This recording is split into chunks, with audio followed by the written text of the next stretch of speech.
the dawning of a new era in English cricket. It's day one of Michael Atherton's reign as captain. The Australians have retained the Ashes, they've won the series, and they've also played wonderfully well throughout. History, I can tell you, is against England winning this fifth Cornhill Test match at Edgbaston. All 7 England captains prior to Atherton lost their first match as captain. Well, it's a tough time ahead for England, but there's a lot of pride at stake for both teams and the 2 captains. Here they are now at the toss with Tony Lewis.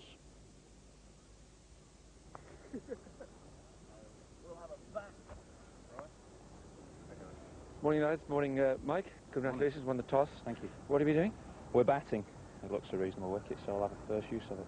Can I talk to you, Alan, quickly about the wicket? We've gone on several pitches now, haven't we? And you've always said, well, it looks a good wicket to me, mate. And they always have been. What does this look like? Well, it's exactly the same. I'm a little bit surprised, how dry the wicket is. But, we just play the conditions and we're the visitors here, so we just, go with whatever's put to us. But, yeah, just a bit surprised by the dryness of the surface. Yeah. About your team, Tim May, is he fit? Yes, he's, well, pretty close to it, and the way the wicket looked, he basically had to play. So, he'll get plenty of bowling, I think. Mike, about the England team, you called a few in at the last moment. How's it resolved Well, itself? Alex fit, and we've left out Steve Watkin and Devon Malcolm. Right. OK, good luck to both of you. Thank you. And just confirmation of the 2 teams for this fifth Cornhill Test match at Edgbaston. England skippered by Atherton, Stewart the wicket-keeper and vice-captain. And they have in the side John Embury, Peter Such is back in, and the Australians, they've decided to play Tim May, even though he is carrying a hamstring injury, and they'll be very hopeful he will get through OK. The umpires for this match, John Hampshire and David Shepherd, and confirmation also that England won the toss and will bat. We join play with the first ball of the match. Merv Hughes is the bowler. Graham Gooch is taking strike.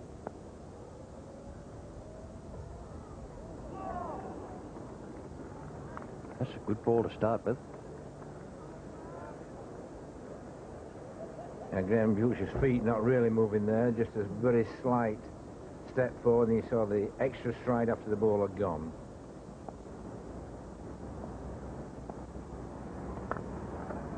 It was well bowled by Rifle, but also well played by Atherton.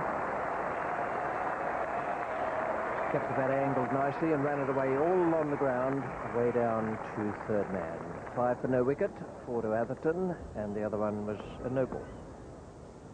Now then, perhaps a yard quicker from Merv Hughes. His first ball at the New England captain.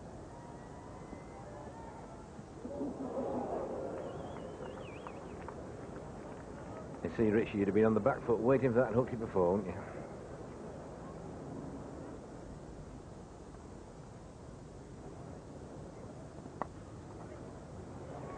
Beaten the man at point. Good indication of the pace of the outfield.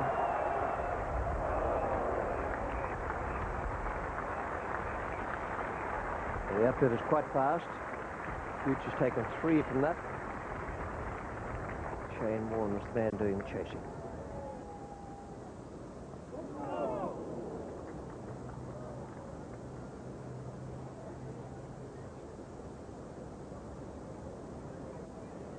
Well, that was a good delivery, and you saw there drawing Atherton into a walking shot. The right foot came past his left there, turned him round.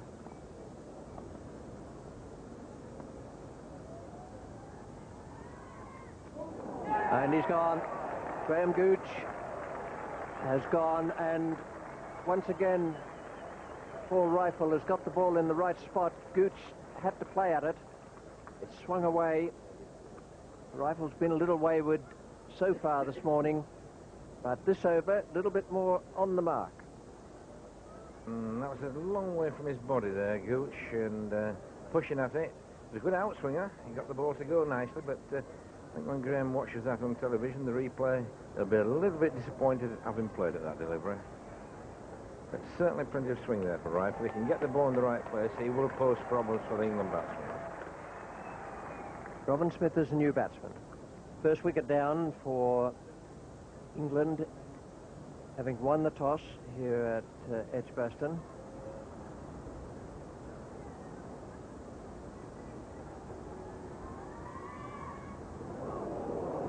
But a second slip. It's Question whether or not it carried. That was very low as well.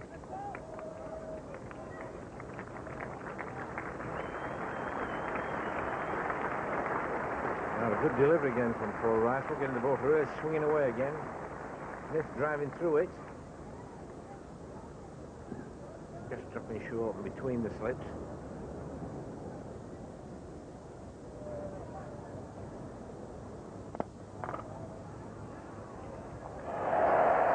Runs, and certainly 2 and maybe 3.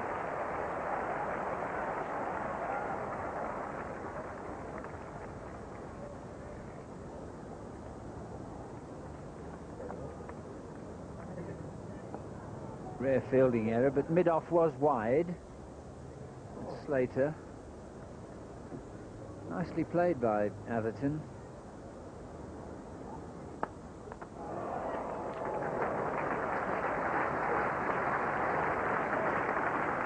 Shane Warne in the covers.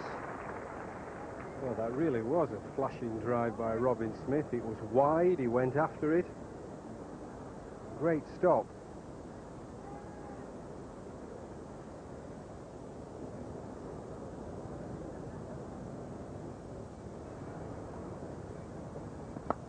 Oh, lovely shot. Cream that.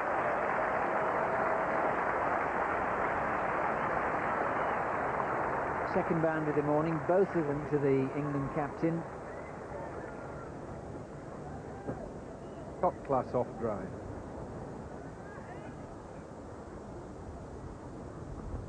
That's a better ball, and results the same.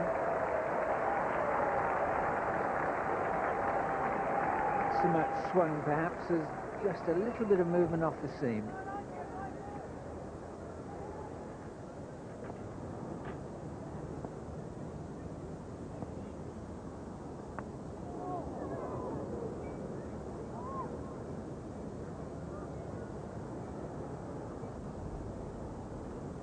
Well, this is where, as a batsman, you've got to be careful. An inside edge here from a fairly innocuous delivery, short of a length.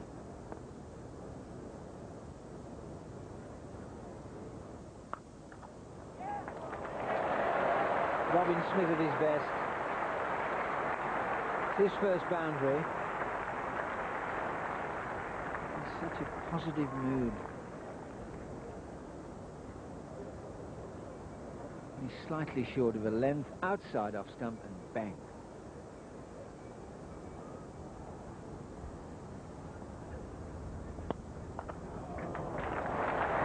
The 50 comes up with a most solid shot from Michael Atherton.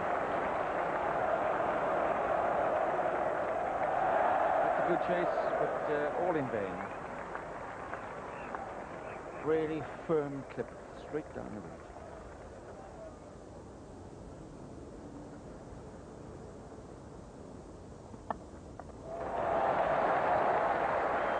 Well, how many times have we seen Robin Smith play that shot? It's getting quite difficult to describe now.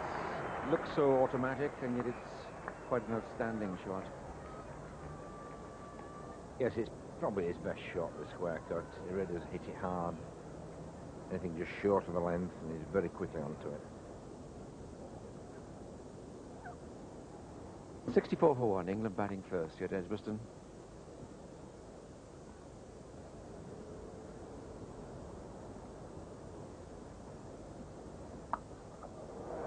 Cracking shot. It's one that Mark Ward dug in and actually stood up to be hit. And the 50 partnership. Yes, I think Mark Ward did wrong here. He got the length and the height right, but didn't get the direction right. He gave Atherton plenty of room. Oh, that's close. Mike Atherton puts his hands out as if he suggested he might have had a touch or going on leg side, but it was quite a confident appeal. Yeah, he just held from leg side. Didn't keep on angling down. The umpire thought there was just that bit of doubt of whether it would have hit or not. It wasn't a long way forward. Well, that's very, very good. It's beautifully bowled by Mark Waugh. He's darted that back off the seam to Robin Smith. might just have been an inside edge. Difficult to tell from exactly where we are, but Robin Smith has gone for 21. Now you could see some spin. The new man coming in, Matthew Maynard, but Mark Waugh has achieved the breakthrough there with the score on 71. And Mark Waugh bowled at a pretty lively pace this morning, and I think that just really angled in. He didn't do a great deal, and I think Robin Smith will be disappointed having missed that. I mean, I think more than anything, he probably did him on pace. It looked as though it came between bat and pad. It was very good delivery. It started back a long way, hit the top of, well, just about the top of off, I'd say. It's well bowled by Mark Waugh. He's done precisely the job Alan Border wanted. Get the break through, bring in a new batsman. Maynard about to face his first ball on a return to Test cricket. Mark Waugh is the bowler.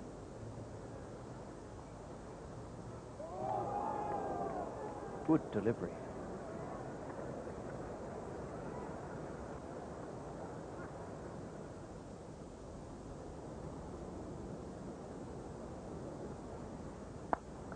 Good shot. Straight down the ground. That's a chase for Tim May. Even fully fit, he wouldn't have cut that off.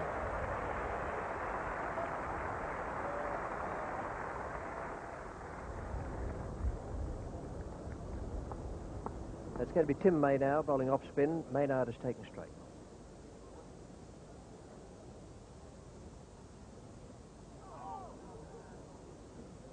The answer to the question of will the ball turn was decidedly so.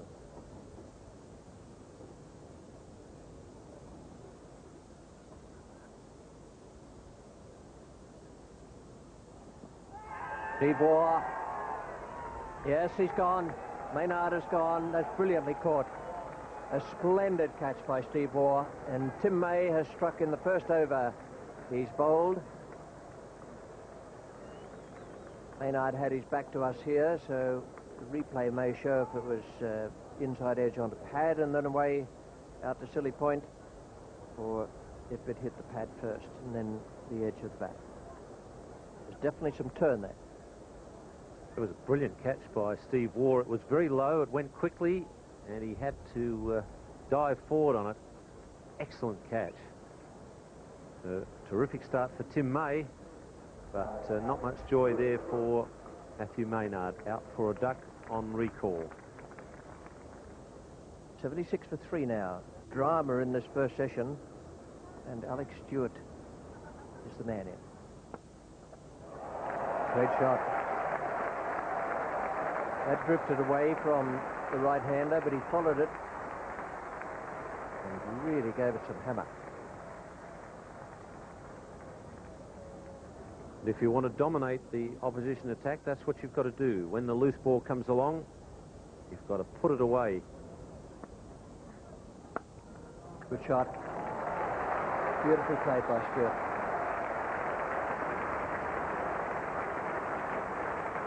He's such a lovely timer of the ball, Alex Stewart, that all he's really got to do is make sure that he gets the ball into the gap, and most times it's going to go to the boundary. And that's the lunchtime score, 93 for 3. Gooch out for 8, Smith for 21, and Maynard without scoring. 43 to Atherton and 12 to Alex Stewart. The pitch definitely taking some spin, as indicated by Tim May's figures. 3 overs, 2 maidens, 1 for 5. We join play after the luncheon interval. 1 run has been added, and Tim May is the bowler, bowling to Alex Stewart.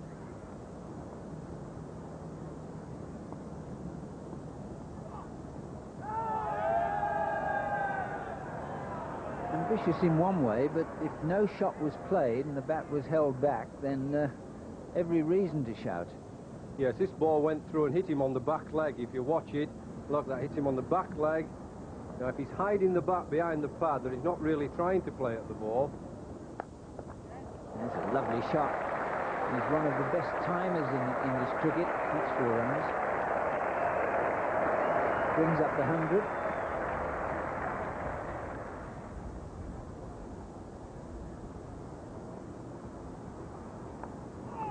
Wasn't playing it there, but it's 4.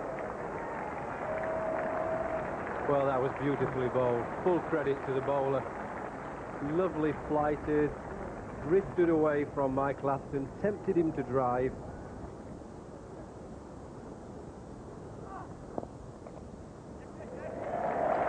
There's his 50.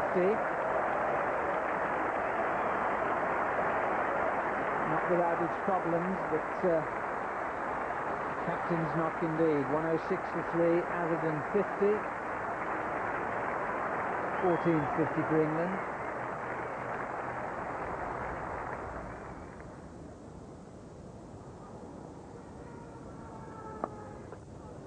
Lovely shot.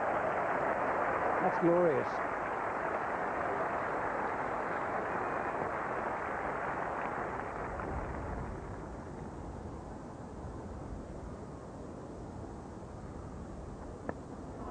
Thick outside edge, but that's flown away. It's really raced away down to third man. All contributions gratefully received. 4 more to Michael Atherton. Got the feeling that that was pretty well intentional, that shot. I think Atherton maybe not trying to get it quite as fine as that, perhaps behind point, away past Shane Warne's left hand. 4 runs. It's such a slow pitch. If it's dropped short, there's plenty of time to get into position.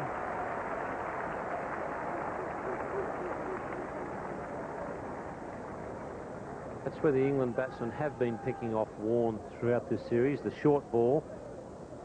They've been using the pull shot or the cut shot through the offside.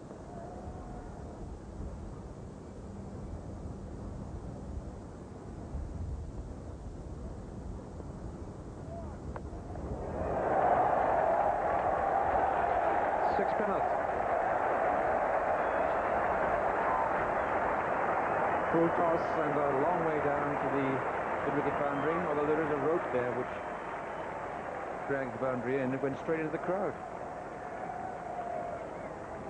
Well, that's a nice offering for a batsman. There's no one at deep mid-wicket, so Alex Stewart doesn't have to bother about hitting it on the ground. And in fact, he's hit it so well that it carried into the crowd. And just for the moment, Shane Warne has lost it. Not to say it wouldn't come back rather quickly, but it's this sort of domination with the bat that England has badly needed throughout the series. Well, that was well played and well fielded also. Wasn't a bad ball from Shane Warne, but Stewart was down the track driving beautifully. Good cricket, good length delivery, about off stump, spinning, Stewart using his feet, and good fielding. Got him. That's good bowling. Leading edge. Batsman will think, well, perhaps all slowed up from the pitch, but that's good deceit from Shane Warne. Took a hammering from Stewart, and he's come back and taken the wicket. 4th one to go down. I was just going to say it's a much better over, and I think the reason why it's a much better over is he's bowled it slower this over, and he certainly deceived Stewart there, trying to work it away, leading edge. I'm sure he bowled every delivery there slower than he tried to bowl it the over before. So once again, England get into a strong position, batsman gets going, then gets out. Alex Stewart will be disappointed. They've done the hard work, got in 45 and then out. And that's one of the reasons why England are in the position they've been this year.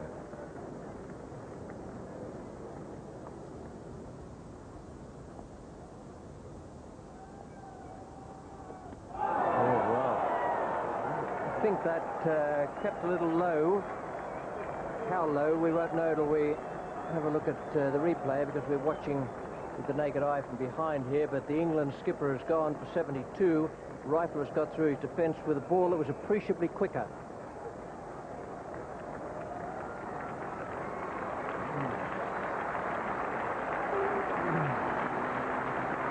Played very well, Michael Atherton. 72 for him in a total of 156 for 5. It certainly gave the impression of keeping low. And it certainly did keep low. That was no more than 9 inches at the stumps.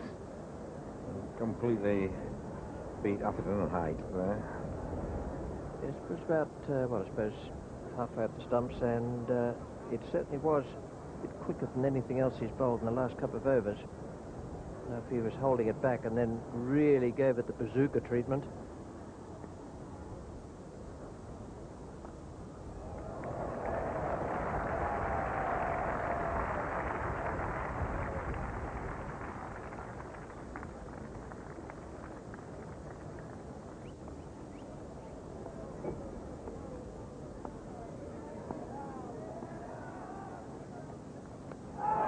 Well, he's done him again.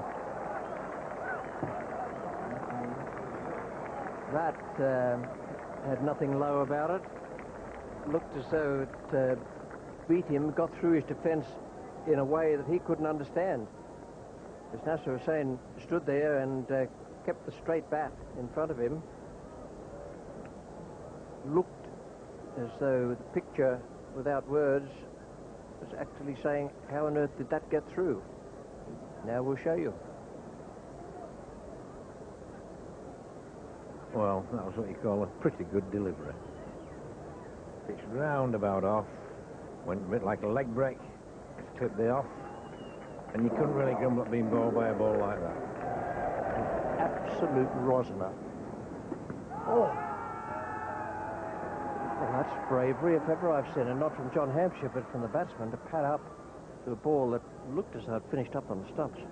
Yes, I think probably the height of the delivery saved him there. That set off, pitching about, off stump, came backward a bit, probably about middle or so for line.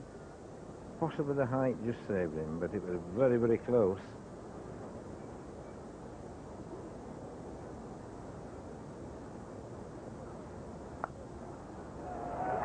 Nice stroke. And it's gathering pace as it goes across the outfield. The outfield's very fast, which makes for good cricket.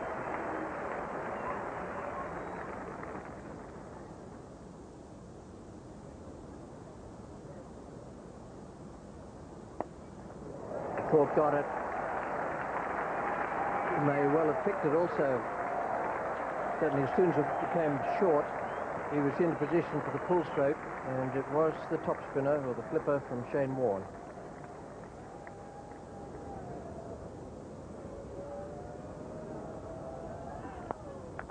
First ball from Hughes at the city end, and it looks as though it's gone for 4. Score to 179, Thorpe under 17. There's 4 runs.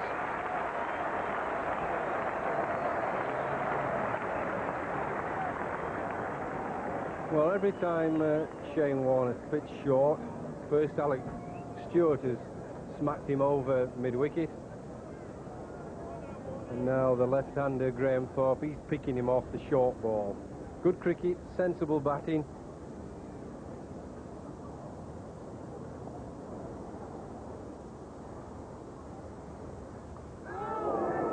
And Emery finds a way through. Technically a chance. It's 4 runs. Well, I think that was catchable, very definitely. I think if you watch closely, Mark Taylor slip, sets off to move to his right. Sets off there, you know it went quickly, but I think you'd expect to catch that. 3 more runs added to take the score along to 194 for 6. Graham Thorpe on 26, and John Embury, the very experienced all-rounder, on 7. 194 for 6, and the bowling figures for the Australians. Rifle has 3 for 61. That's a good performance from him. A wicket for Mark Waugh was very handy for Alan Border, and a wicket each to May and Warne. Well, Thorpe and Embury saw England past the 200 mark after tea, and we join them now in the 3rd over after the interval. Mark Waugh is the bowler, and Graham Thorpe, the left-hander, is taking strike. Well, that's a cracking stroke. Really laid into that one and got it right off the big part of the bat.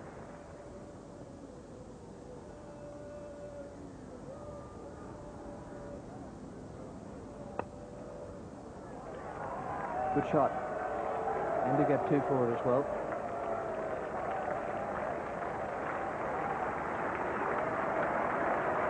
It's a good stand.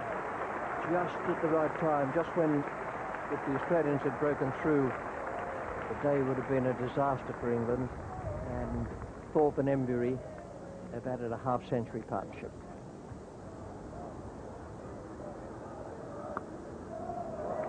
Nice placement by Embury.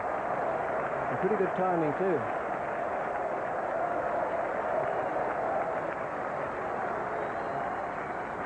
Yes, we talked about no backlist for John Embury, but amazing once he gets a chance to play an attacking shot, then suddenly the backlift disappear. There's Shane Warne again short. You see the backlift then, no problem once he wants to play an attacking shot.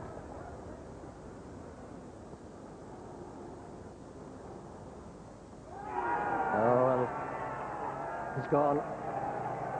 Gone. Has to go. Nicely taken by Ian Healy and well played by Graham Thorpe for his 37. Skipper will be disappointed he hasn't been able to go on with it. It has been a problem for England throughout this series. Now Tim May tossing this a bit slower and wider. Well outside of stump. That was a foot and a half. Going for a drive. And that's a good catch. We can't see whether it hit the edge or not here, but certainly Ian Healy was very confident, and it was a good catch because it was a very full length and wide. But Graham Thorpe would be disappointed to get out to that delivery.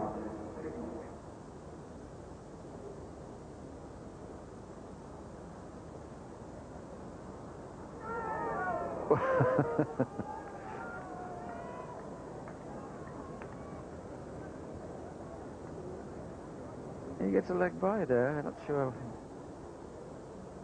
how much he played at that. Let's hear from Ian Chappell. I think he was definitely trying to play it. Ian Healy asked the question that pitched, well, conservatively 2 feet outside leg stump. But spun a long way. Martin Bicknell didn't have a clue where it was going.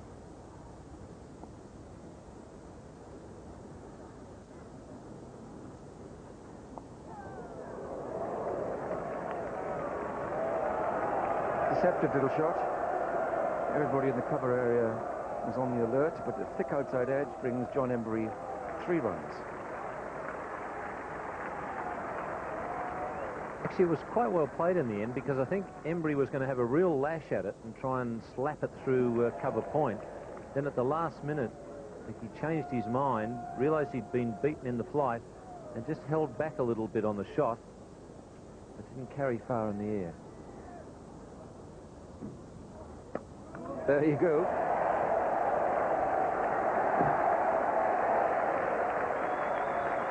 Six runs over mid-wicket.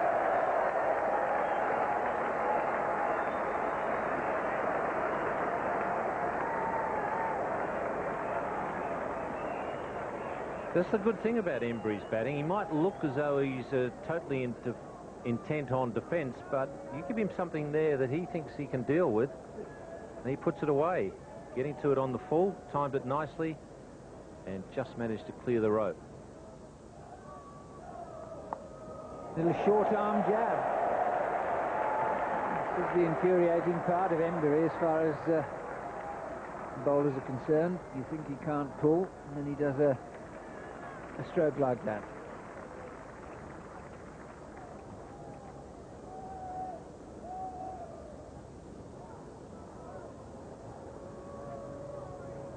Takes him to 31 and the score to 236. See, no pickup still. But, strong wrists.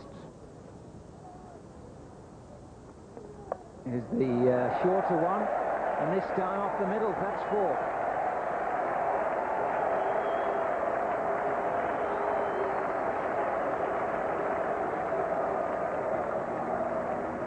For me, he's been fairly innocuous today, as my views. The best bowler has been Paul Rifle. Oh, and there's 2 or 3 more.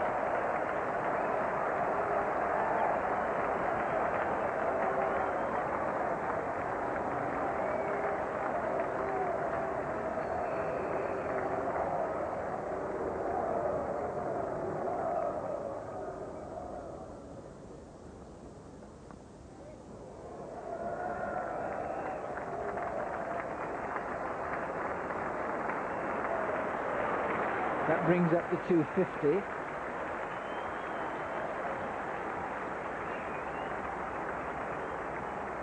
It's the rate of progress.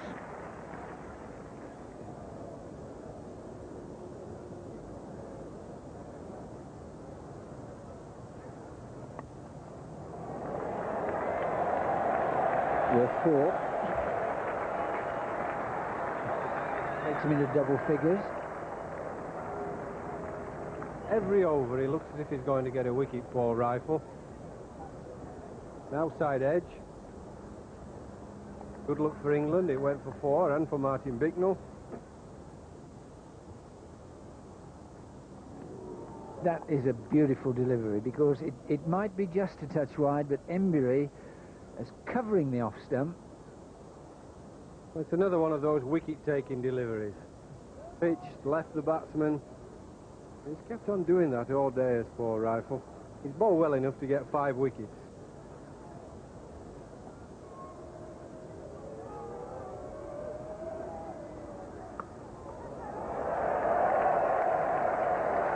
I don't think that was quite such a lucky shot as Hughes might think it was.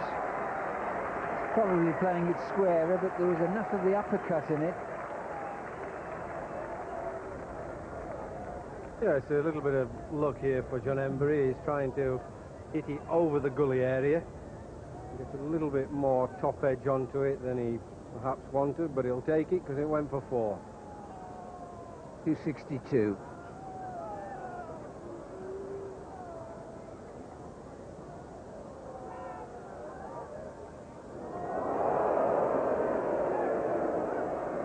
Played quite well.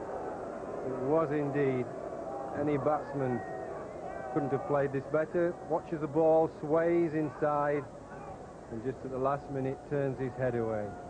Beautifully played.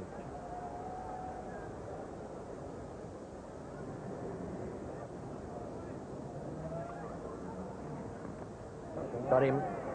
Mark Waugh doesn't miss anything. And Martin Bicknell has got a good one from Paul Rifle. Rifle's got that outswinger going now. Made an enormous difference to his bowling. He's done wonderfully well, first of all at Headingley and now here again today. A 4th wicket for him, and that's how it happened. Yes, that's typical of the many deliveries he's bowled today, Paul Rifle, and that's typical of where many have been played. Just pushing through it. That made the ball carry. Good low catch by Mark Waugh there. And well-deserved wicket by Paul Rifle. He's been Australia's best bowler today, there's no doubt about that. Peter Such comes out to join John Embury.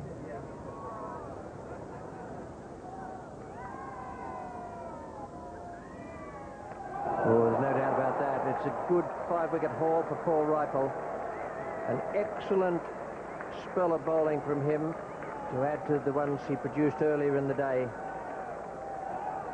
He's come in the Headingley match, done precisely what has been wanted, and now he's picked up 5 here as well. Well, it was a good delivery again. Very similar to the one that got Sane out earlier in the day. Pitched roundabout off, hit off, and well, as a tail-end batsman, you can't grumble at being bowled with a delivery like that. And he's thoroughly deserved those figures, Paul Rifle, today, and you could tell he was very pleased, and the Australian players were very pleased for him as well. He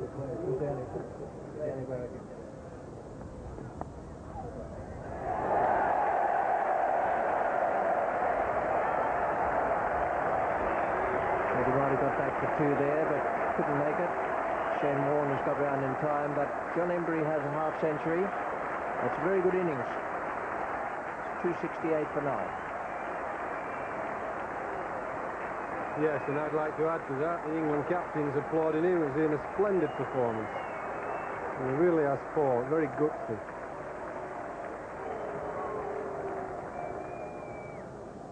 Now it's Hughes to Ireland.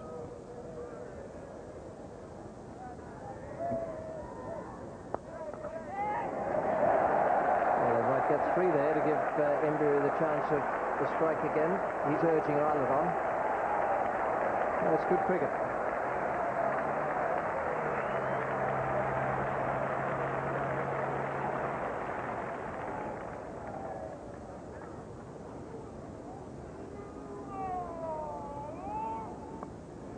Well, that's 4. Great nudger and pusher. Gentle urger of the ball, John Embury. No more runs at it after that John Embury boundary to take it along to 276.49. A good effort from Embury, 55 and unbeaten. Mark Eilert stayed with him. Very valuable innings there at the end. Only made 3, but it was good from England's point of view. Also a good partnership with Martin Bicknell. 72 for Michael Atherton at the top, and a good innings from Alex Stewart and another one from Graham Thorpe. The bowling figures for the Australians, 101 overs in the day. That is terrific. And Rifle, wonderful performance again. 22 overs, 3 maidens, 5 for 71, 2 wickets for May, and a wicket each for Mark Waugh and for Shane Warne. Now here with their impressions of the day's play, Ian Chappell, and alongside him is Geoffrey Boycott. Well, when you're given the job of captaincy, one of the first things to do is to play well, and that'll give Mike Atherton a lot of confidence. The fact that he played a very good innings and got a half-century, that I think will give him a lot of confidence. Yes, that will. I don't think it'll give him much confidence were the selections that the selectors left him with. 2 of the new bowlers had to go home. They didn't play in the match, so you just at times don't know where the England selectors are going. Now, you wonder about the long-term plan, and I think the other area that you would have to query is the balance. I'm not sure that they've got the balance of the side right throughout the whole series. I'm not sure they know what they're doing. No left-arm spinner, just one off spinner. And then when they had to send for a second spinner, that was an off spinner, and it was a 40-year-old off spinner, even though he batted beautifully. That's no long-term planning, and that's what worries me about English cricket. It's like playing snakes and ladders, up the ladders and down the snakes. Yeah, John Embury, really, I think he showed a lot of the batsmen what can be done if you put your head down and you show a fair bit of determination. I thought it was a very, very good effort from John Embury. Top class. Ian Chappell and Geoffrey Boycott, and they've had a good day, so have I, because it's been wonderfully interesting cricket. Real topsy-turvy day, with England on top for a start, then Australia, and good fight backs by both sides all the way through the day. Wonderful effort from Paul Rifle, and I can tell you I'm looking forward to the second day just as much as I enjoyed the first. We'll be back on BBC 2 at 10:55 a.m, and for the moment from Edgbaston, it's down for 276 at the start. Just Mark Eilert and John Embury standing between the Australians and the end of the innings, and Eilert didn't stand very long. He was dismissed by Paul Rifle to give him his 6th wicket, and Ian Healy was the man who took a straightforward catch. 17 extras in the total. Embury stayed on 55 not out, and 276 for England in their first innings. The Australian bowling figures, only 5 balls needed. Paul Rifle, 22.5 overs, 3 maidens, and 6 for 71. A very, very good performance from him. And that is the most wickets taken by an Australian in an innings of a test at Edgbaston. He's gone ahead of some big names there: Dennis Lilly, Warwick Armstrong, Jeff Thompson, Terry Alderman, and others, down to Eric Freeman in 1968. So a great moment for Rifle, and an equally great moment for Michael Atherton. He top scored in England's first innings. Here he is now, for the first time in his life, leading an England team out onto the field. We join play in the first over now. Martin Bicknell is the bowler. He's coming in from the city end. Taking strike is Michael Slater, and there's just 1 extra on the scoreboard. Bounce, and a bit of movement away at the seam. Before that, the ball had swung a little also.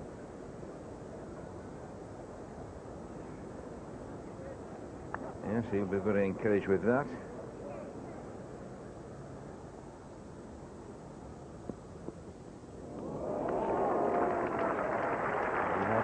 The classic left-arm delivery to the left-hander. Yes, Eilert will be encouraged as well. Swing for him, and left arm over the wicket bowler can always cause problems for the left-handed batsman if he gets the ball swinging. He can angle it into him, but as long as he can make it leave him, that makes him twice as dangerous.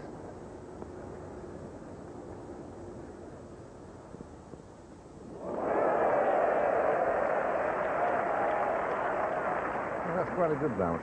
It followed the batsman. He played it pretty well. The hand stayed low and just swayed out of the way. Good cricket there.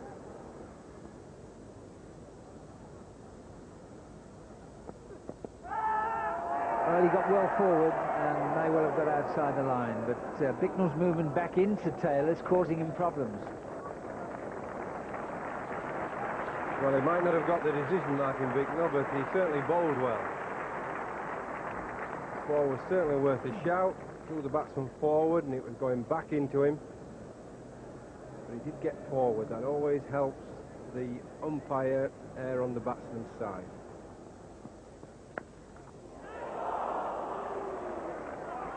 Well, Slater is always willing to have a full crack at anything that he's given room for. Yes, and the crowd there shouting because they thought John Embury might have got a hold of that ball in the gully. But it's difficult to see sometimes.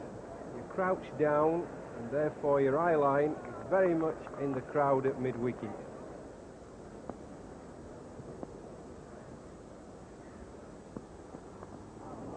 Oh, that's beautifully bowled. Lucky to not to drag it on. Thick inside edge.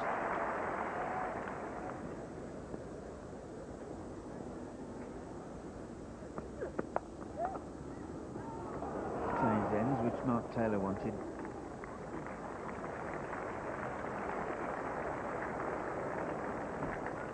Now that's the sort of thing that a bowler doesn't like. Martin Bicknell's been bowling quite well. A little bit of pressure on Mark Taylor, and he's been allowed to sneak a single. Cover there should have been in quicker. That's a young man with young legs, but not a very experienced head on his shoulders. Lovely shot.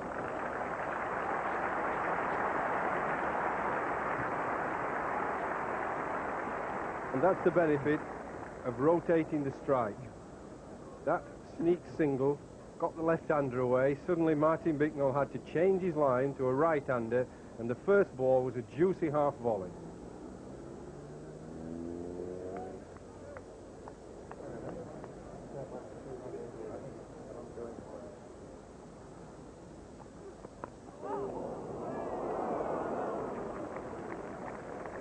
For one moment, Martin Bicknell would have thought he had a wicket there, inside edge and back onto the foot.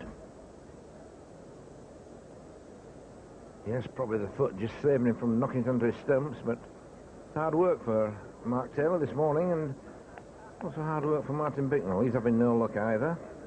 He has beat the batsman, had one or two near things like that, a shout for LBW. But you've got to keep going.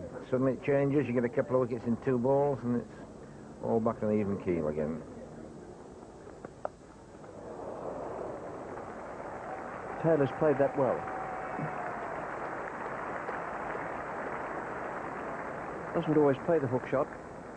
Sometimes just ducks and weaves away from the ball.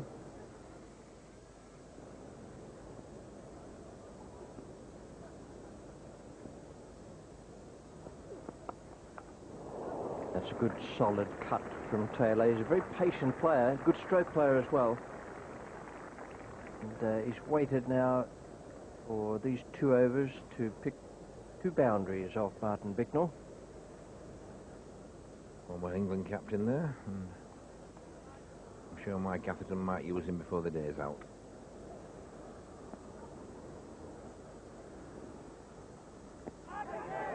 And Slater is gone. That spun a lot. Just managed to get the inside edge onto it. It was a slightly more round arm delivery from Peter Such. Inside edge for Slater onto pad, and Robin Smith the catcher. Well, this over, Peter Such has been bowling more outside off stump. You can see that that's pitching outside off stump where I said he should be pitching. The inside edge onto the pad. It was a slightly quicker delivery as well, but that's the area where I felt he should be bowling. Steve Waugh bowled round the wicket yesterday. He has made a few marks. We said how dry this surface is, and there is some help out there. So I think that's the line that Peter Such should be bowling, just outside the off stump. David Boone is the number 3 batsman for Australia.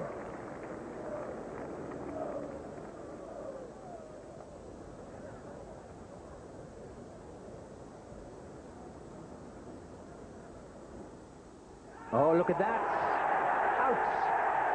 What turn and the benefits from bowling outside the off stump, the Australian line. And John Embury strikes. And now the game's on. 39 for 2. Boone gone for naught. Yes, that's a very important wicket for England because David Boone has so often been the foundation of a big Australian score.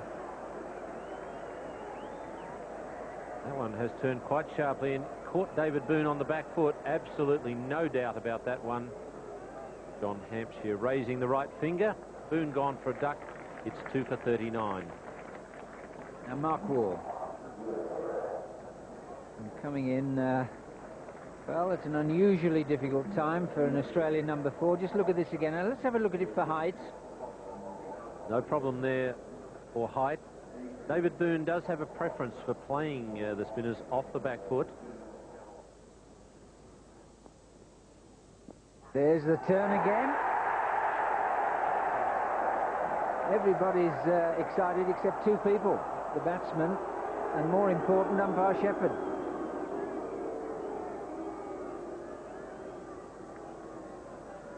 Umpire Shepherd totally unmoved. Quite a bit of turn there, and it did appear to go between or past the bat and just thump into the left pad. Go straight to Nasser Hussain. England players were pretty confident. Beaten by the turn, and it looks as though umpire Shepherd got that right. That ball going off the pad behind the bat to Hussain.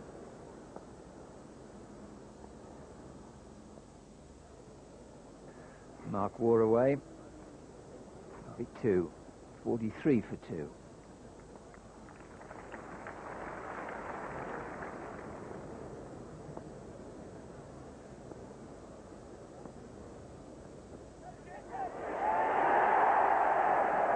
Only man not interested was John Embury.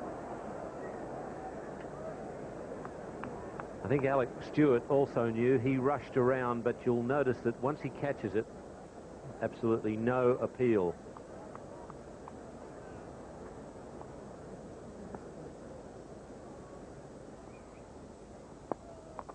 Oh, that's a lovely shot. Made by footwork.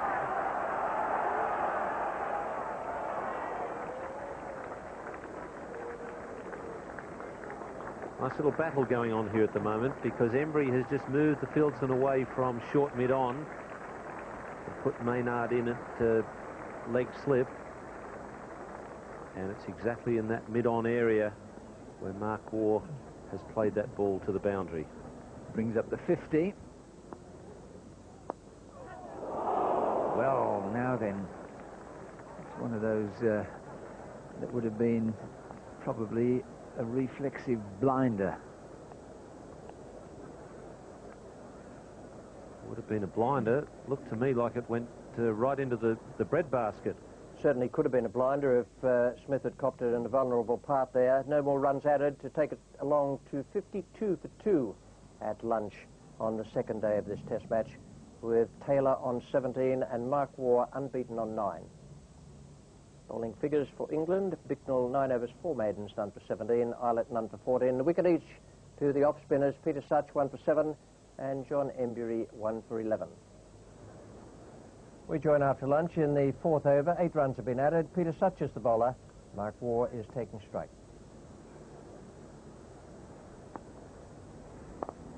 Safely away. Nice footwork. The sort of footwork youngsters watching at home might want to emulate. Getting down the track right to the pitch of the ball and hitting it away between the fielders. Went in the air but was hit quite deliberately in the air.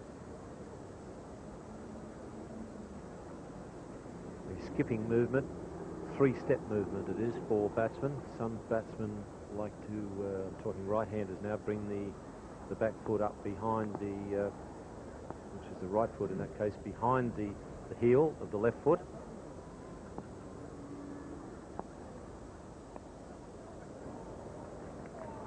Good over so far for Mark Waugh. He's turned 1 ball for 2 and then he's danced down the pitch and hit Such away through mid-wicket. Then he's played that lovely little turn once again.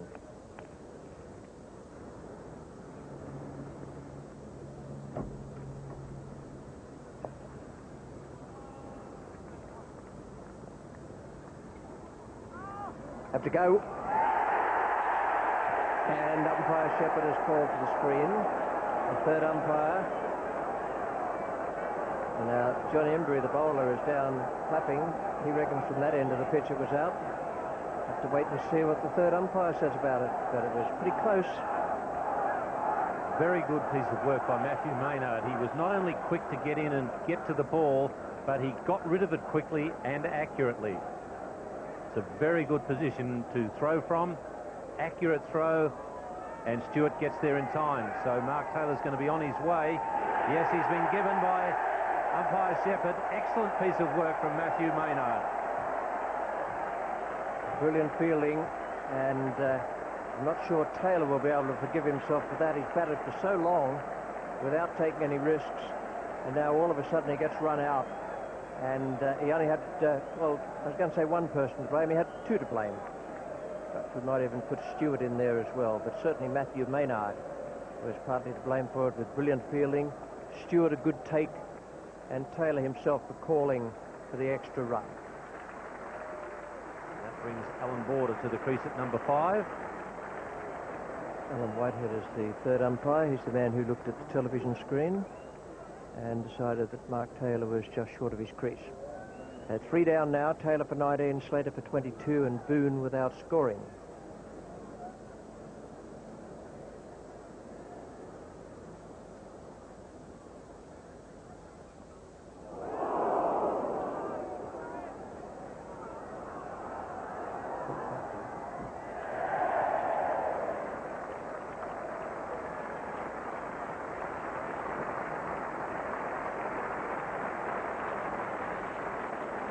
Border has 2 for that.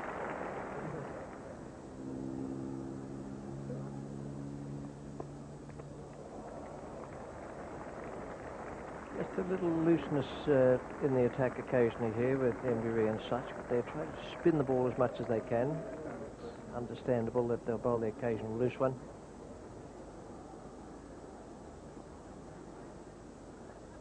Oh, catch! What a catch! Peter Such has claimed the wicket of Alan Border. That was a brilliant piece of work. Terrific reflexes there from Nasser Hussain. He seemed to be late going, but by Jove, once he made the decision to go, he went quickly and accurately. Terrific diving right-hand catch there. Such has troubled Border a couple of times in this series, and he's got him out here at a crucial moment for England. It's now 80 for 4. Border caught Hussain, bowled Such for 3. Steve Waugh is the new man at the crease, coming out to join his brother, twin brother.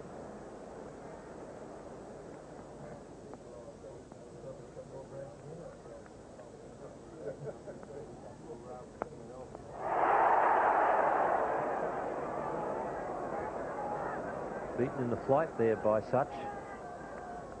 Ball just dropping on Steve Waugh a little. Steve Waugh's footwork not as good as his twin brother.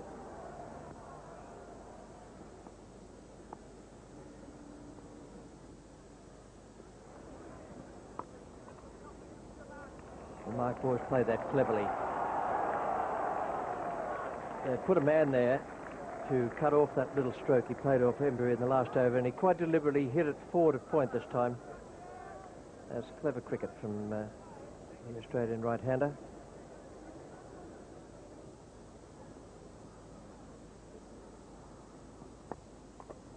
Great shot.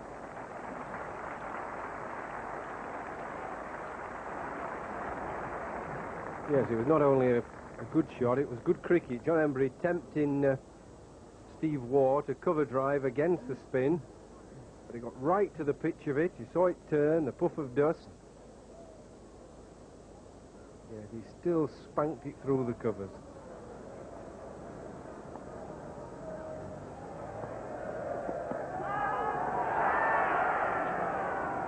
Movement May have been a question of height as well. Well, he's looked good all day long, as Martin Bicknell, for me. Coming back, certainly worth a shout. It looked that high.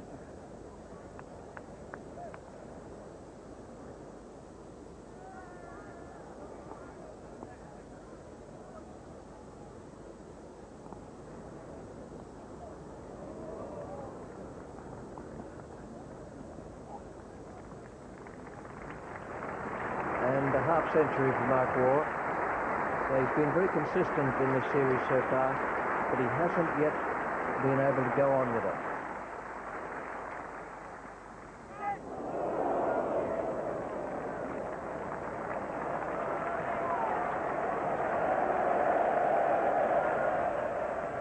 Just lifted slightly off the line, probably at one of the edges of the cracks, which should probably just begin to break.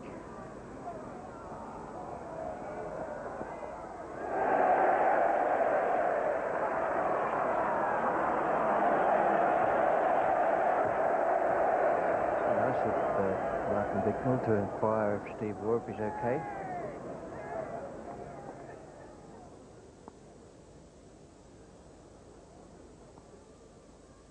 Oh, big one. 4 right out of the middle.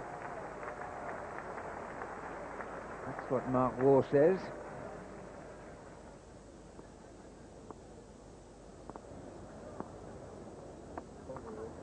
Oh, a little short arm jab. We were 2.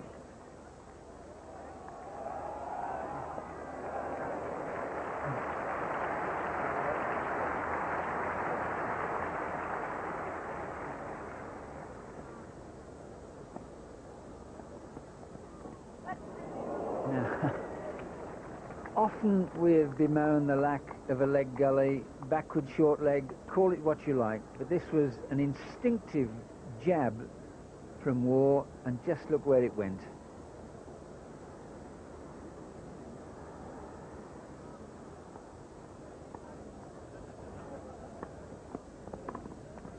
Partnerships come up in this over, and that was a delightfully played shot from Mark Waugh. Wasn't a great delivery, but it was nicely put away.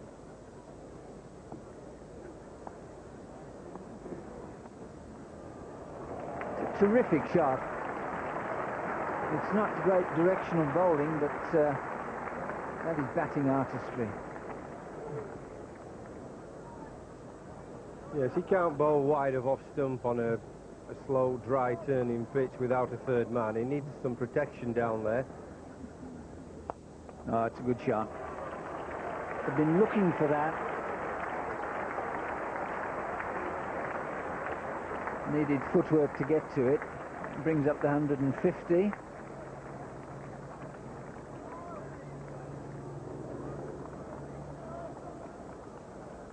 One more run at it to take it along to 153 for 4 at tea. Mark Waugh, a very good innings there, 84 not out. And Steve Waugh, 21. He struggled a bit, but he's still there, and that is a priceless partnership for the Australians. The bowling figures for England, they've battled along there. Such 2 for 43 from 23 overs and 8 maidens. The spinners have done most of the work. 18 overs, 3 maidens, 1 for 51 for John Emburey. We join play after tea. It's the second over. Martin Bicknell is the bowler. Steve Waugh is taking strike, and there's been no addition to the score.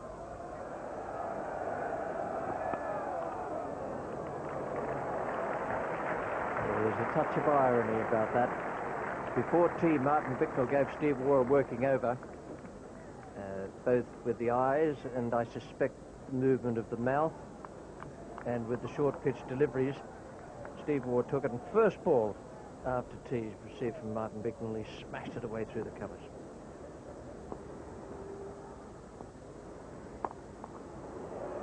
Carted that away. Good shot. It's only landed just inside the boundary. And now that might make Emburey and Atherton think about a field change. They may have to be a little more defensive. There is a man going away to deep mid-wicket. There's also a deep backward square. Oh, that's neat. The slip was taken away, and Mark Waugh has played that beautifully. Quite deliberate. Wasn't in any way a nick. opened the face of the bat and let it run for 4 down where the slip would have been.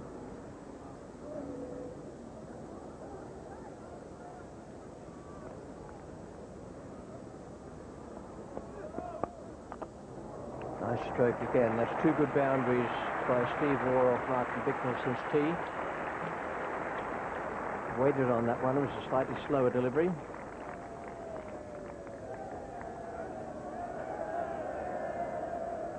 Yes, that's a good shot. Nicely positioned. Good offside player, Steve Waugh. Lovely follow through. And no need to run for that.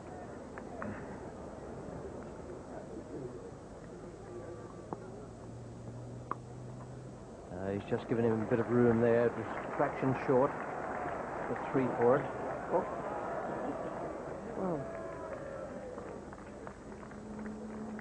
Would you believe that?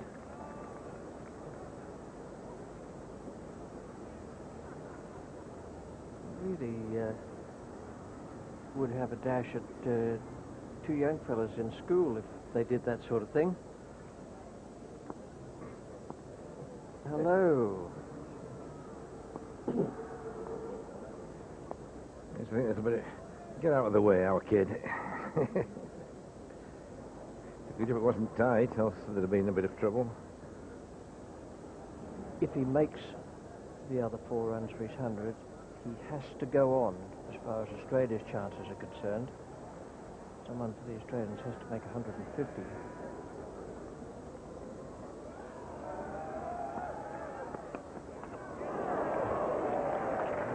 I know you can't have men everywhere, but there's no third man down there.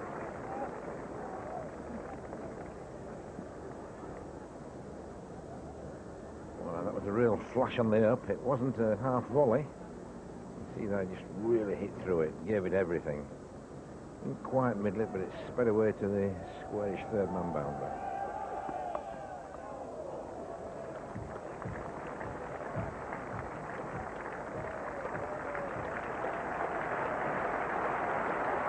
That's the 100 partnership for Mark Waugh and Steve Waugh.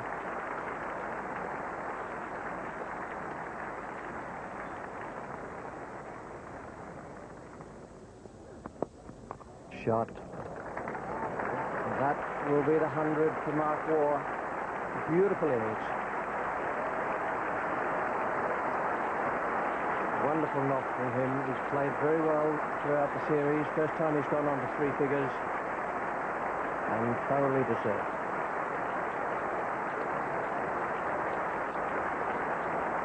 Yes, Mark Waugh's an elegant player. He's good to watch. Nice style, technique. Good timer of the ball, and he's played very, very well. A very vital innings for Australia. If he'd got out early today, there could have been a lot of trouble on this pitch.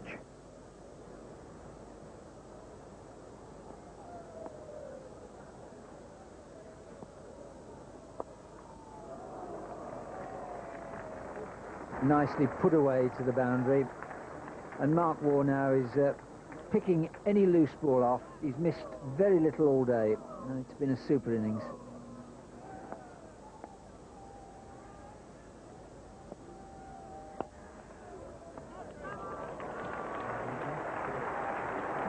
Good piece of fielding, and I think Steve Waugh was just about off for the single. He felt that he'd found the gap, and he was off and running.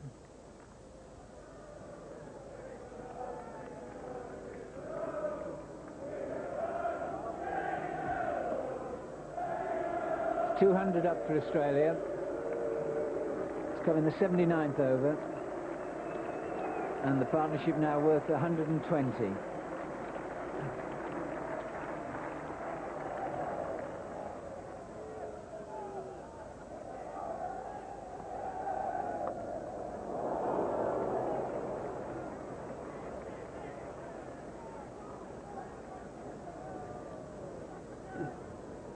Steve Waugh will be disappointed with that. It hit the field lip. It was 4 all over.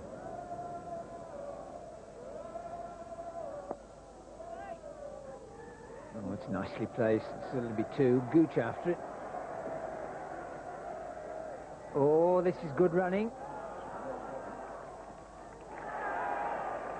There had to be a little bit of a body swerve on the third. The two Wars nearly got in each other's way again. It's not for the first time. First run was fine. Second run was fine. Gooch just about trying to stop the third, and one War has just missed the other.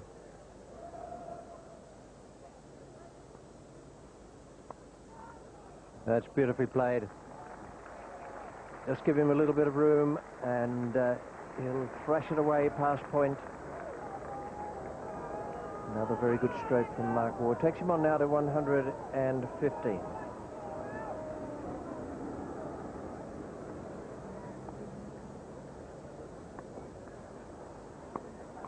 Beautiful. Same sort of shot. Two lovely strokes in this over from Mark Waugh.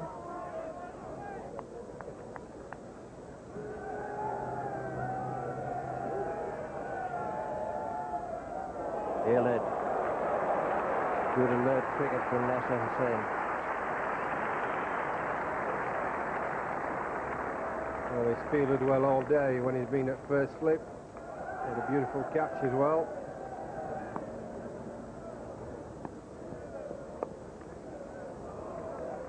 Every so often Mark Waugh is given a ball wide outside the off stump by Mark Eilert.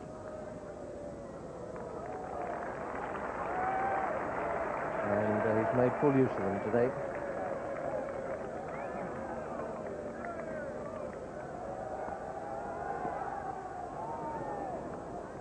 That's a loose start by Martin Bicknell. This is the 85th over. So the new ball will be available for Mark Eilert.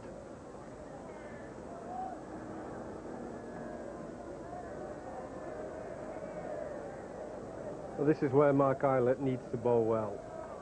Two batsmen in, particularly Mark Waugh. That's a wonderful stroke. Absolutely wonderful stroke. Second ball with the second new ball.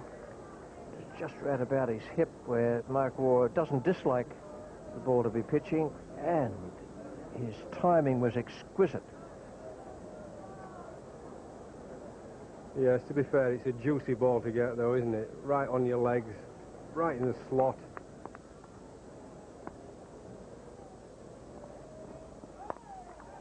Oh, classic, absolute classic. Beautiful stuff. The one that swung into his pads, he clipped past square leg to forward. The next one's pushed across his body towards the slips. Played a wonderful drive through extra cover.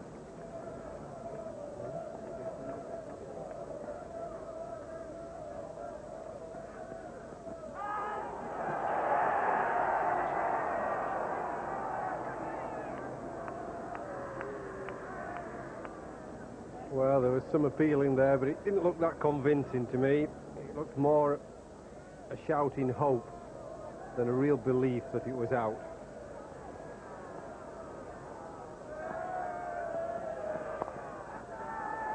And he's out. Well, the new ball's done its stuff, but in a very, very peculiar way.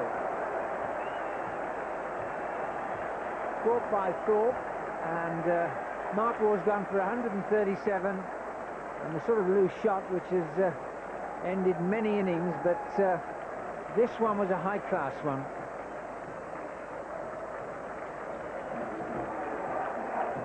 $18 fours.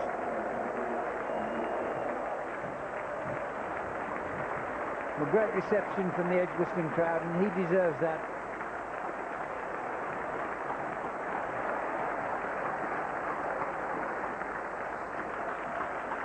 Yes, it's been a fine innings. He had to work very hard at the start of the innings when runs were hard to come by against the spinners. But he fought through it and played some beautiful shots, and it's been very entertaining to watch. Probably a little bit unlucky, I think, really getting out there. It was half volley, just going down leg side, which he struck beautifully, and unfortunately for him, there was a field rang him back about 30 yards there. Just picking it up, but I suppose you're a little bit unlucky, a yard or two either way and have been safe. But when you've got 100, do you know where the fielders are? he should really be able to keep it down. But a fine innings.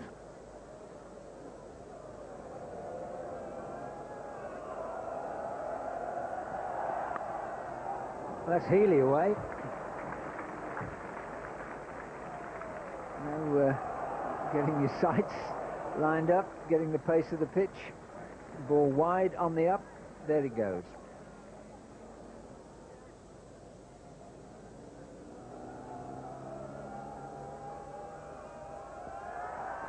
Oh.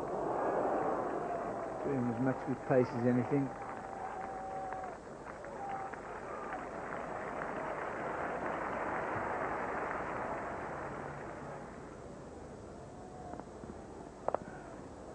.50 for Steve Waugh.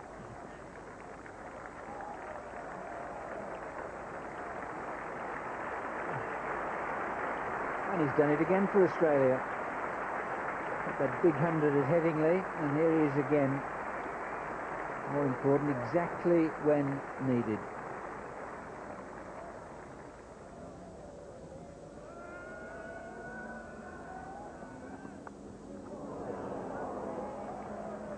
I think Martin Bicknell, shall we say, is less than enchanted with Steve Waugh today.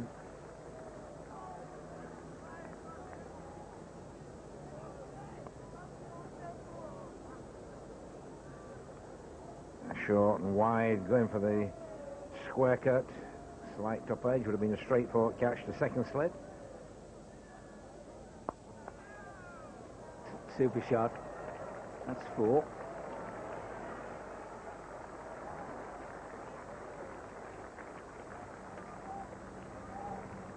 A nicely timed shot there by Healy. Didn't try to hit it too hard. Just placed it nice and wide of mid-on through the gap.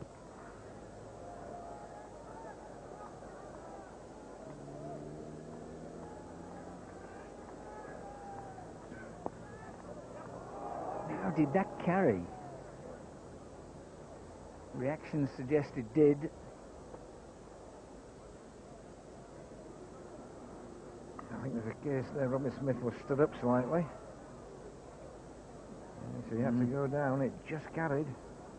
There was about a quarter chance to Robin Smith at short forward square. And the score 258 with 2 runs added to take it up to that point. 5 wickets down for the Australians. Mark Waugh out for that brilliant 137. Steve Waugh is still there at the end on 57. And already there's a good little partnership with Ian Healy, who's unbeaten on 12. 8 extras in the total.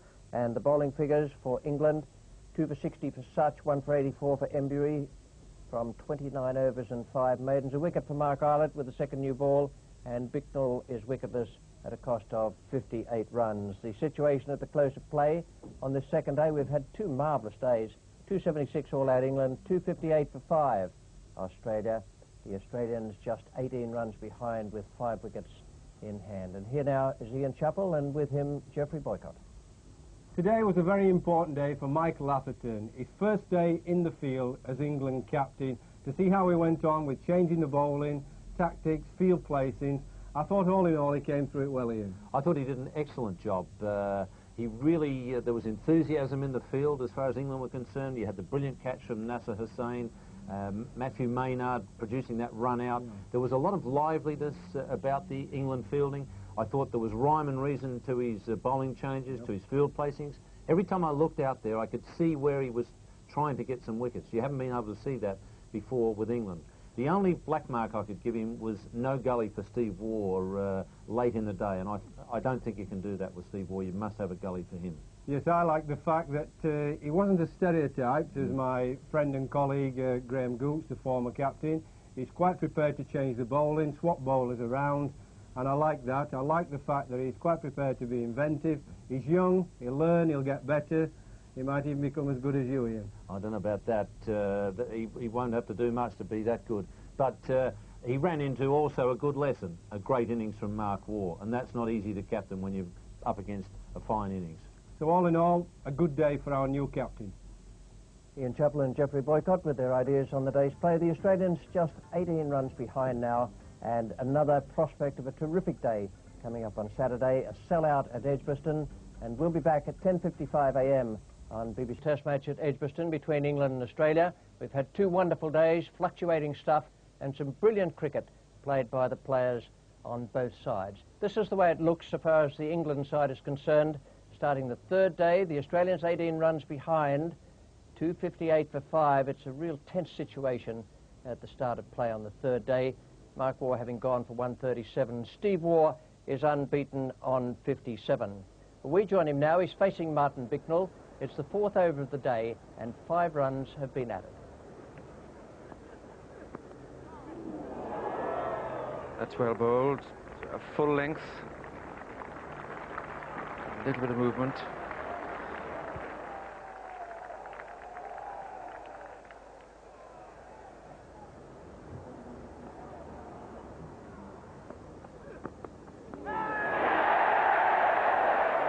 Let's get him out. I don't think Steve Waugh enjoyed that. No doubt in the mind of the bowler, but did he hit it or did he not? Well, it was certainly the right length and the area where we say should be bowling. Getting the ball to run away a little toward the slips.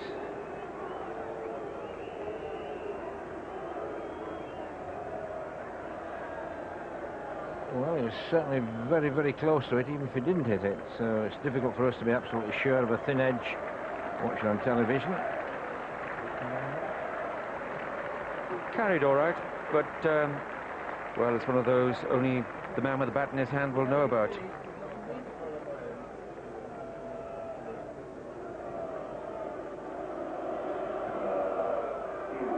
Merv Hughes is the incoming batsman.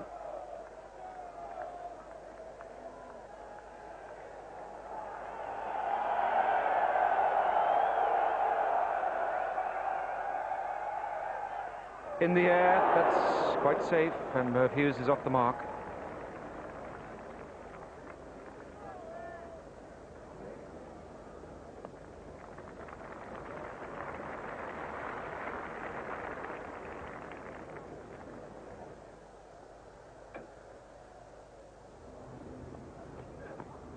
Oh, well bowled.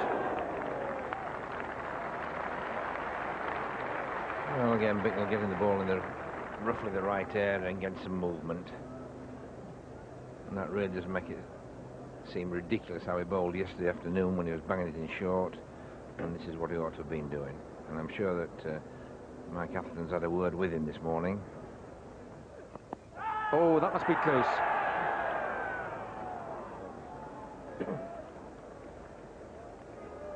Yes, that's got to be somewhere near.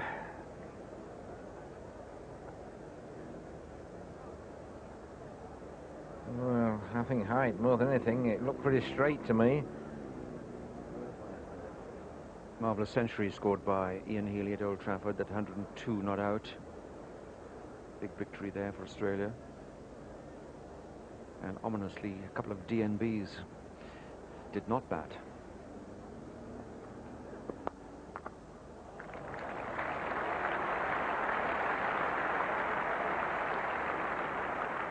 Straight to mid-off. And that takes Australia 1 run ahead of England. England bowled out for 276, Australia 277 for 6.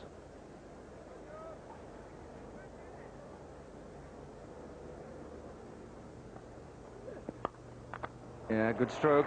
Not the full strength, I don't think, but it's quite a chase.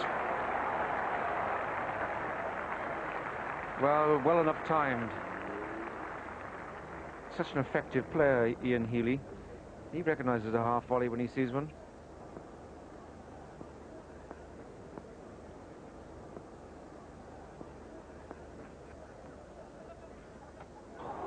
That's close. Merv Hughes is a dangerous customer, and England need to nip him out, and they thought they had done here, I think.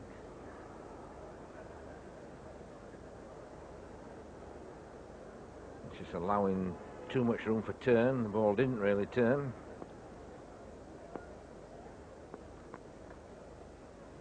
They're claiming that.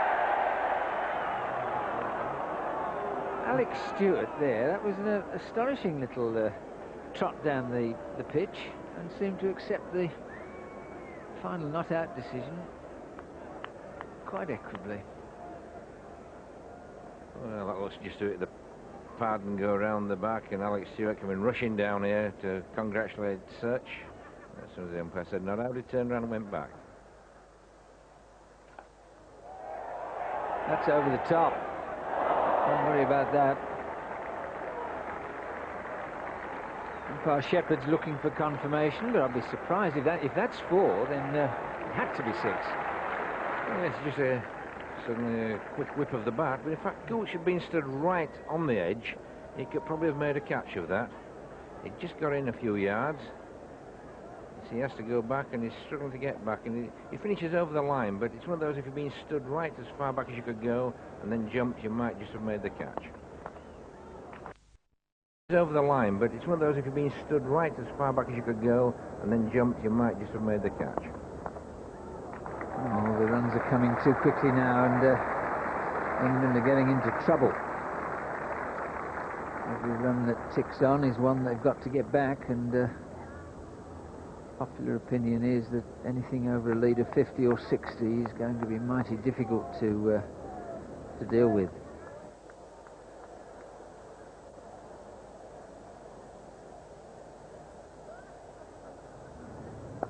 Oh, made room. He's got it, 4.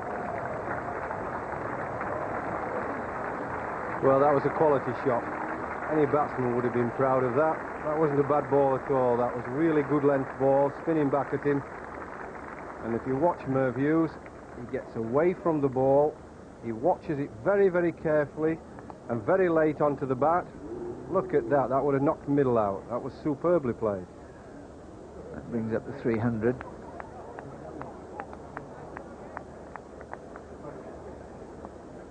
Peter Such. Healy on 32. Kept low.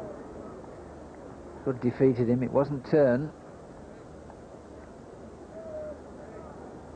Yes, that's the only thing you have to watch when you're getting away from an off spinner that's spinning it back from outside off stump, is when the ball keeps low.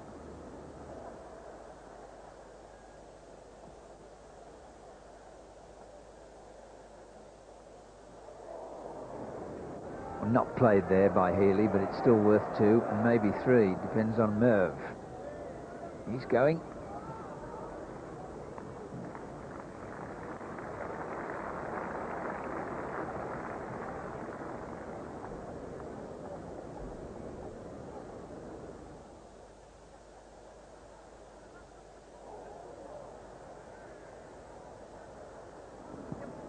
Oh, it's well run. 3-1-3 for 6. And that's the 50 partnership. And there's 4 more. It's a good strong hit from Healy. Yes, it was a good hit, and you can see the confidence growing in these batsmen. Thrown up, tempting outside off stump. Now he's got the confidence to give it an old-fashioned smack.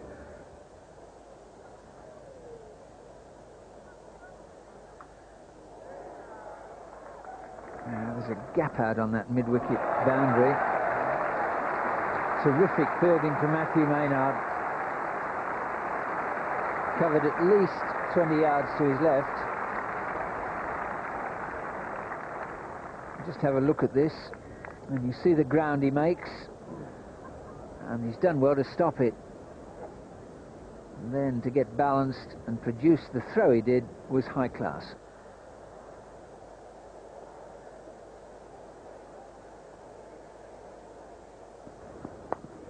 Shot. Top class, orthodox shot, that.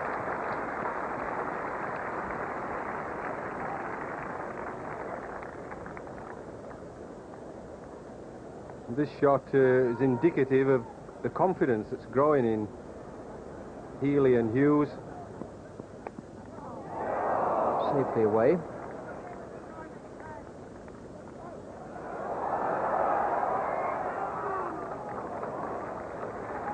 Very, very good cricket from Healy.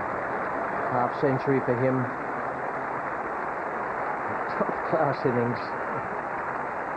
He knew he was stretching Merv Hughes, not only the fielder and the wicketkeeper. He stretched his own man as well. And it was excellent cricket from the Australian wicketkeeper. Healy, I think, taking the extra run because he realised it was Peter Such. He was going to the danger end. He knew that he was safe.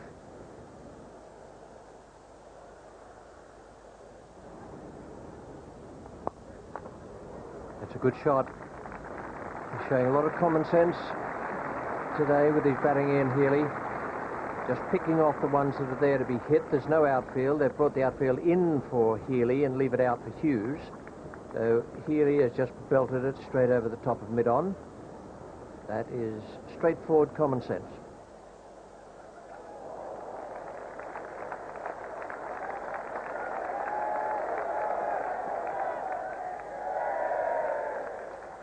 It's ambitious with Merv Hughes to attempt late cuts, but that was very delicate. Subtlety is not normally a word that you associate with Merv, but on that occasion, very subtle.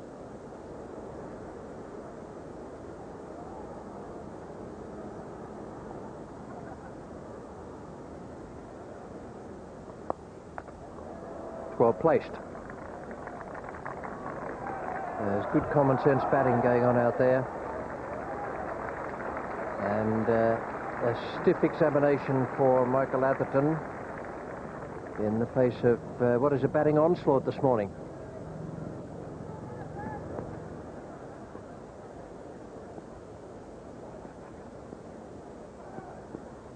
Slower ball again. Good stop by Stewart.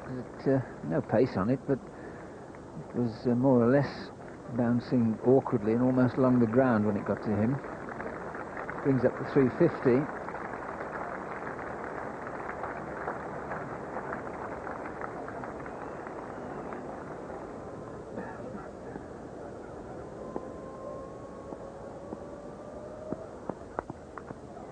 Give him any width, and that's the answer. And that's why Hughes has played so well, because he's concentrating mostly on defence, but almost like a top-order batsman. As soon as something comes along off-line, he's ready to switch.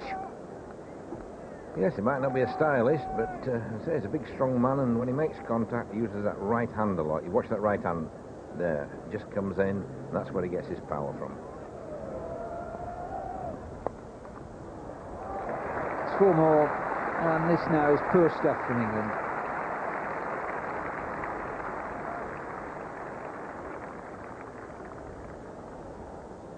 ...104 runs already this morning and still 10 minutes before lunch. And plenty of width and short of a length as well. That's what Healy likes. Plenty of room.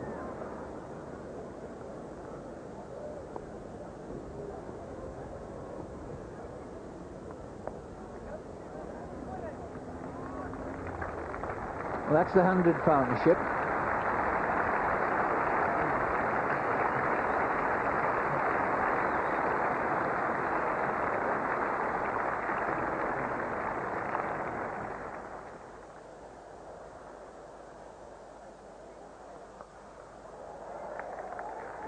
Direction wasn't good, it was middle and leg, but it was put away with terrific style. Well, things are getting really desperate now for England. Another just pick-up shot away to the mid-wicket boundary, and almost 100 lead now. And out. Finally the partnership is broken. And on the stroke of lunch, 3 minutes to go, Bicknell takes his second wicket in the end of a high-quality innings from Ian Healy, caught by Stewart, out for 80, 370 for 7.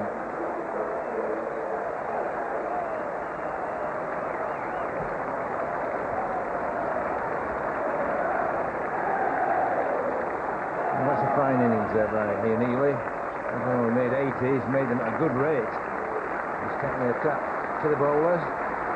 And that was a quality innings. Any of the batsmen would have been proud of that. Front-line batsman. That's his second big score of the series. 80 off 107 balls. That's a good rate in Test cricket, even on the flattest of pitches. And he'd be disappointed to get out to this delivery. It was short, wide, and he'd be thinking this is 4 more. probably just a fraction more bounce. There's no doubt there's a deflection there. You could see that one. No doubt at all about that. He'd be disappointed to get out of that, though. He'd be looking for 4 runs there. No more runs added to take it along to 370 for 7 at lunch. Hughes 34. Wonderful partnership between Healy and Hughes. The pace at which they scored was the key factor there. Do what the opposition least likes, and what England least liked in this morning's play was the fact that the acceleration was there for the Australians. And the bowling figures for England: Embury has taken a bit of a pasting there, 34 overs, 5 maidens, 1 for 115, 2 wickets for Such, 1 for Eilert, and Bicknell now has 2 for 92. The state of play in this game at lunchtime on the 3rd day, the Australians 94 runs ahead. We join play after lunch now. It's the 3rd ball, no runs have been added. Peter Such is the bowler, Merv Hughes is taking strike.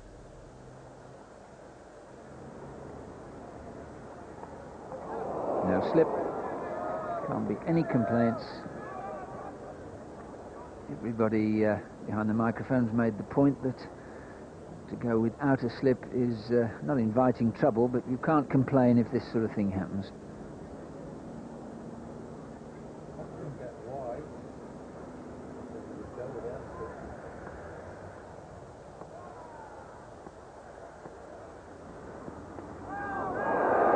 Well,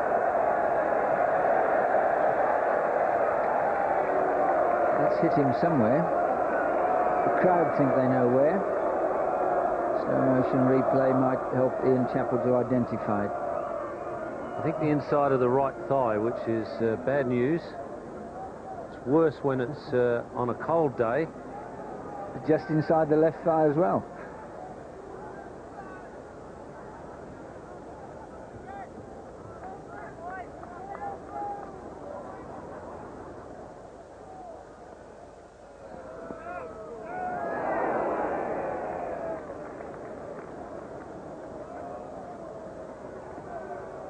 Hasn't missed off stump by too much, that one. Hasn't had much good fortune in his 2 test matches so far, Martin Bicknell. Although maybe that changed with the dismissal of Steve Waugh.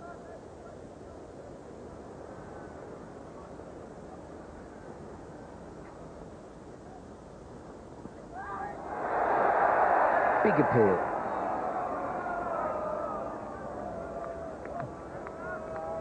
One that curves a little bit through the air from Peter Such.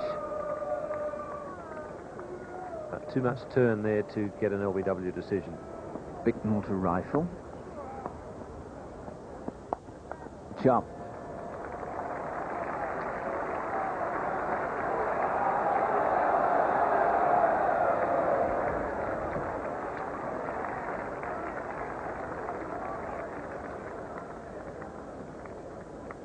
Pretty good shot from Paul Rifle. Once again, an example of how the Australian batsmen have put away the loose deliveries.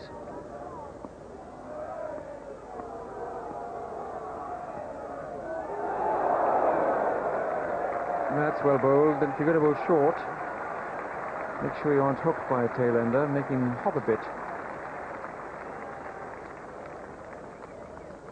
Well, the ideal short ball is make sure it hits the guy. That may seem a bit harsh for listeners and viewers, but I'm sorry, it's a tough game. You're only allowed 1 bouncer of shoulder height, so you've got to get it up there and make it count. But this is the moment for Michael Atherton. It's really a tough time. This is where, as a young captain, you grow up fast or you go under.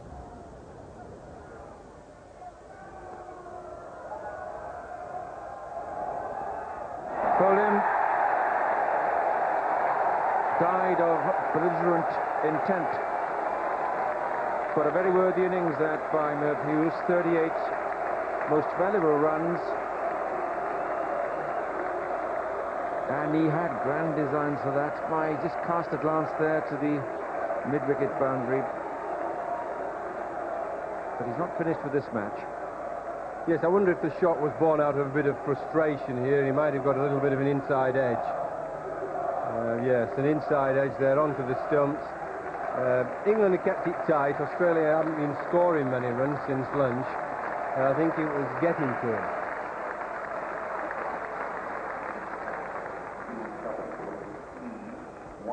Well, Shane Warne, he's no mean performer with the bat.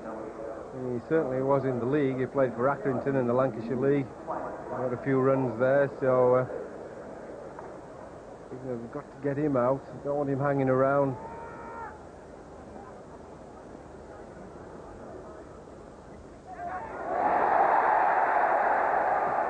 Well caught, but not out. That one turned quickly, Tony. Hit him on the thigh pad. So 384 for 8.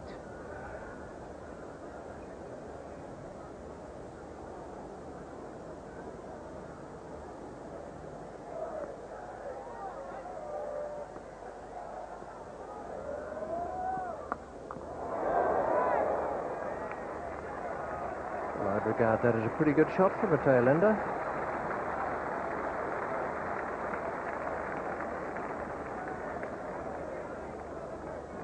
Salak trying the bouncer. He played it pretty well. Not sure he got his head out of the line. Seen him make contact with the bat, it didn't really matter.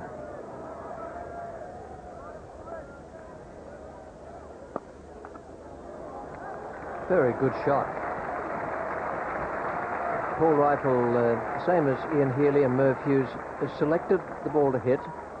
Hasn't made all that many runs. He's gone to double figures now. But it's been a good effort.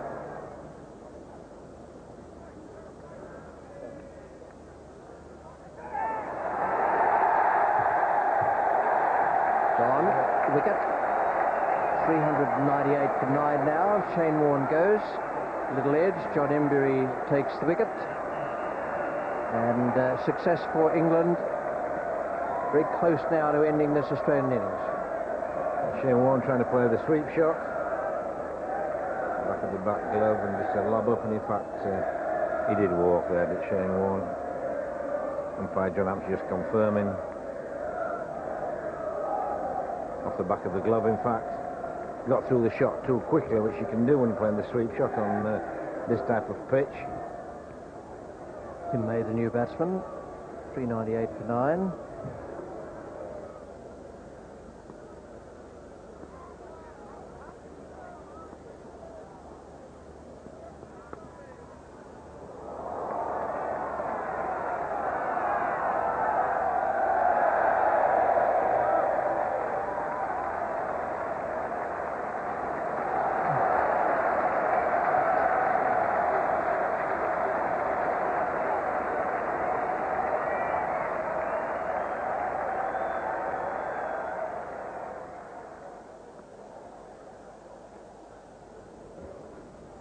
Ball ground to a halt. Bowled him, and that's the end of it.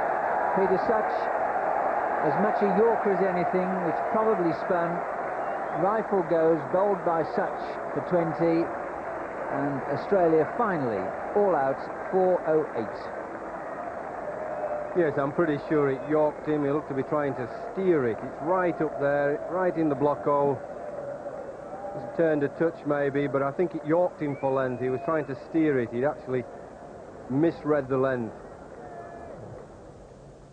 That's a terrific performance from the Australians. 408 all out. A great effort from Ian Healy. He made a century at Old Trafford, 80 here today at Edgbaston. Good partnership with Hughes, who made 38, and excellent performances from Rifle, Warne, and even May, who only made 3 but stayed there for quite some time. 17 extras, 408 all out, and the bowling figures for England. Only 4 bowlers used. Such bowled 52.5 overs for his 3 for 90. Embury 2 for 119.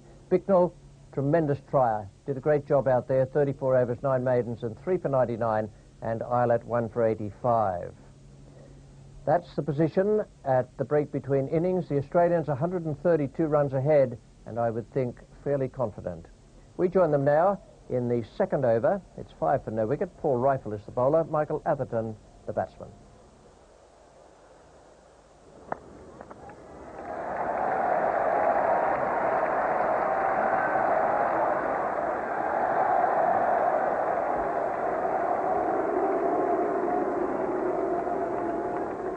May was the fielder.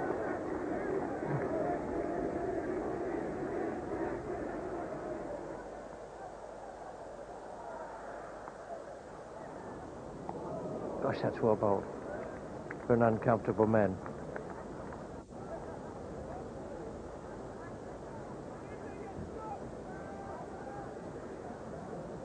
Yes, again you see movement out off the seam. Can't say anybody's really seamed the ball much on this pitch, but Merv Hughes getting to move again there, and he's done that throughout the whole series.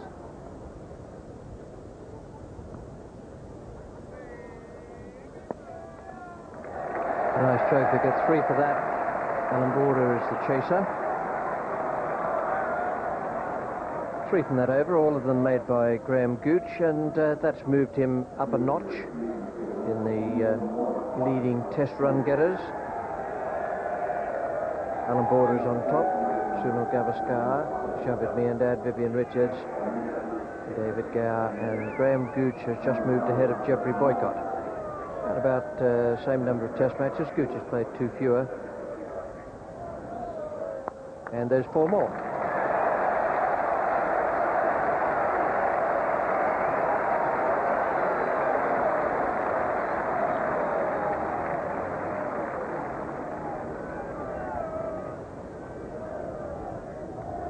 Well, that's vintage Gooch shot.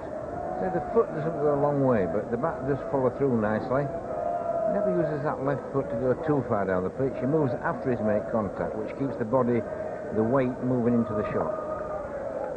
That's a good shot. He kept right over that. That's a lovely stroke from Gooch. Wasn't all that bad a ball. Shortish, but it did climb at Graham Gooch. Could have got himself into all sorts of trouble if he hadn't played it quite perfectly.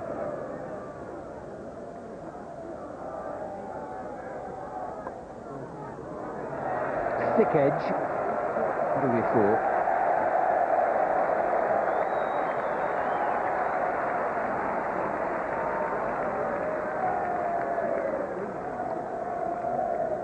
Takes Gooch to 20 and the score to 30.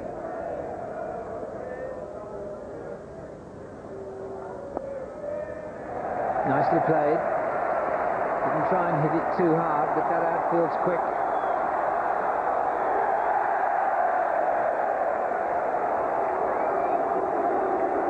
Crowd believe it was 4, and umpire Hampshire has asked for a picture just to see.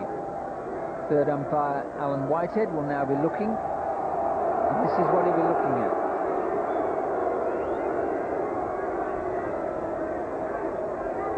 Well, the ball didn't hit the rope, or did it?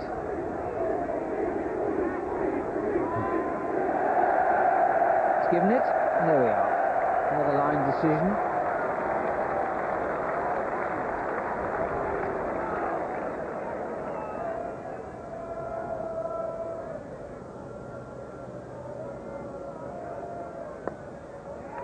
Pitched well outside leg stump. No argument about this one, just 2. Raybank crowd letting Tim May know that they weren't too impressed with what they thought was a clear-cut boundary. Only decided after a line decision from umpire Whitehead. 46 now for no wicket, 22 there for Gooch and 21 for Allison. Deficit was 132, now 86, being whittled away slowly.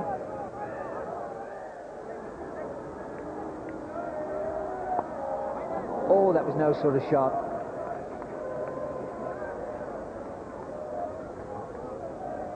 That was all type of failing, that. Graham Gooch playing across the line. Look at that outside off stump, trying to shovel it through mid-wicket.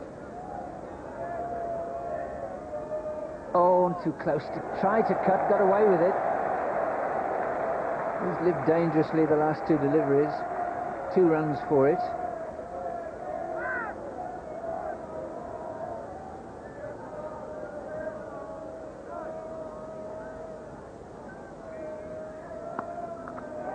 Terrific shot. Perfect placement. That's the 50 partnership. No argument about that.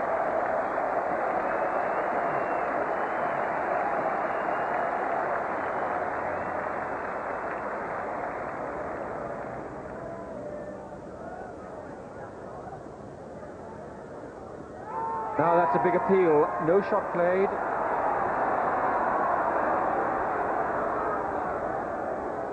That's well bowled. It's a very dangerous little tactic that by Mike Atherton. Now you have to judge whether that would have hit the wickets. And certainly aiming that way last time I looked at it.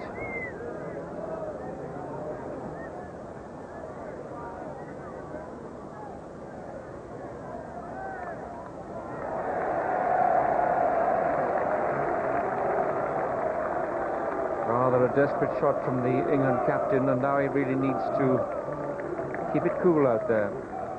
Moments of real uncertainty here for Mike Atherton. It's not easy. Fielders in front of him on the onside and the offside.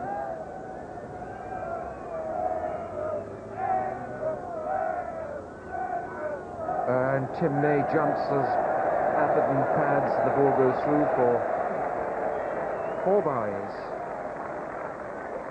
I think you have to say that that round went to Tim May on points.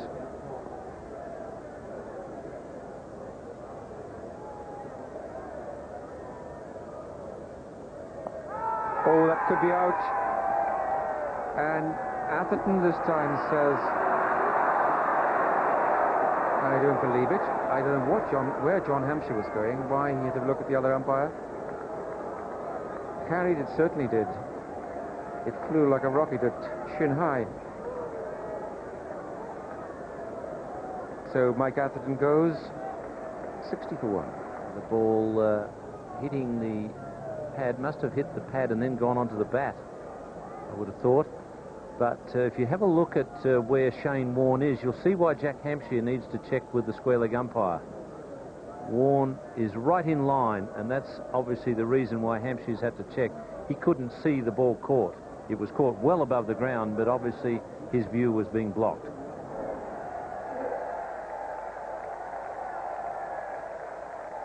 Oh.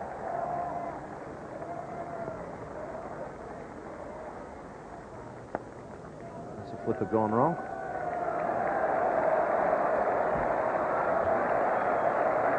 Graham Gooch at first appeared to hit that into the ground, but there was plenty of bottom hand in it. It really went on and on to the long off boundary. There's plenty of food for thought for Robin Smith out there with these two spinners operating. He hasn't had the opportunity of playing himself in against medium pace or quicker bowling.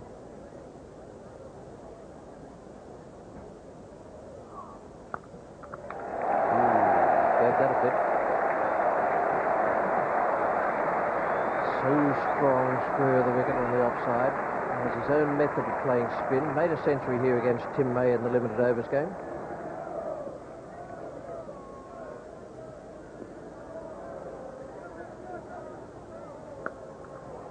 That's 4 more. Not even Steve Waugh will be able to cut that off. And that's the area where Shane Warne has been finding problems. In the replay, you'll notice I suggest that it's his right shoulder that's pointing at the batsman in delivery. Almost invariably bowls it short. Just waits for a loose one, hits it again, places it beautifully. Yes, the safest way of playing the leg spin is to look to square off the back foot. If you look to drive off the front foot the way Shane Warne spins it, you can get in a lot of trouble. You've got to be right to the pitch of it, but the shorter delivery is much easier to dispatch to the boundary.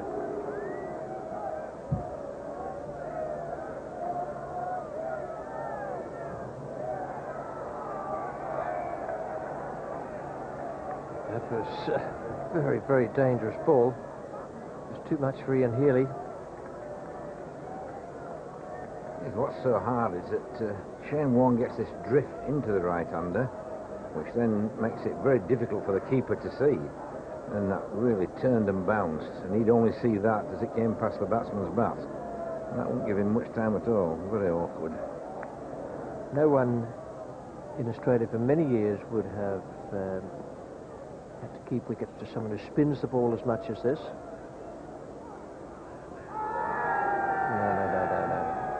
Pitching outside leg stump. Not going to get that. Good ball. Might even have bowled him. Certainly would have bowled him, I would think, but it did pitch quite a bit outside leg stump.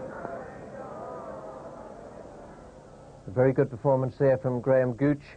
89 on the board, and he's made 44 of them. Robin Smith has 7, and Atherton, the man out, for 28, and England have wiped out a lot of the arrears there. A great performance, and the bowling figures for the Australians, the two spinners that bowled 12 and 10 overs respectively, May and Warne, none for 23 and 1 for 24. Hughes and Rifle, not so effective on that pitch, but the ball is turning quite a considerable amount for the Australian spin bowlers.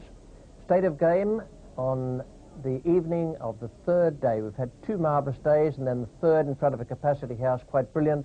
England 43 runs behind, and Gooch the man in charge. Here's Ian Chappell now, and with him is Geoffrey Boycott. Today was a different day for the New England captain, Mike Lafton.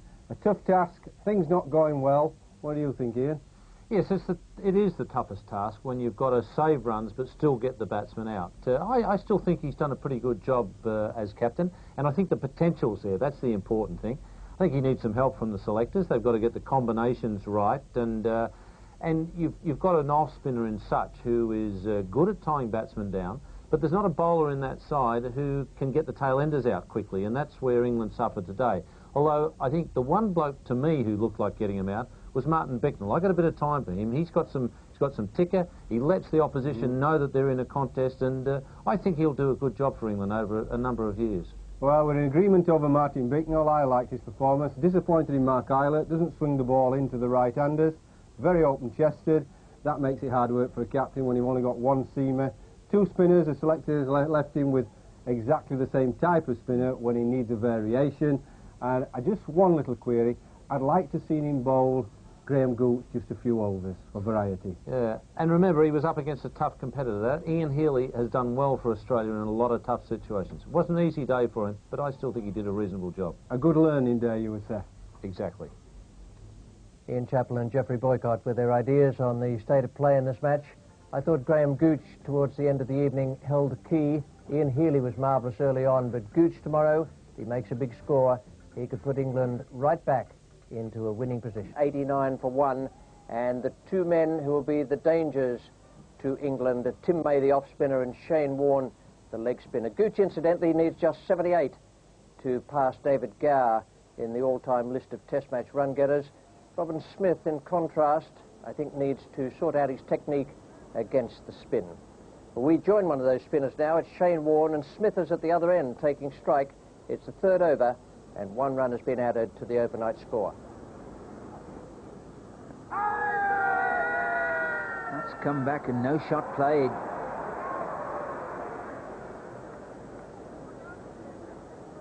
Well, it's a good shout. Well, I suppose the umpire, it's a long way when a man pushes his leg that far down. Certainly a good shout, but the umpire has got to guess a little. Again, no shot played. From round the wicket, that's got to straighten back quite a bit. Yeah, from where that pitched, quite a long way outside off stump. That had to really turn square from round the wicket.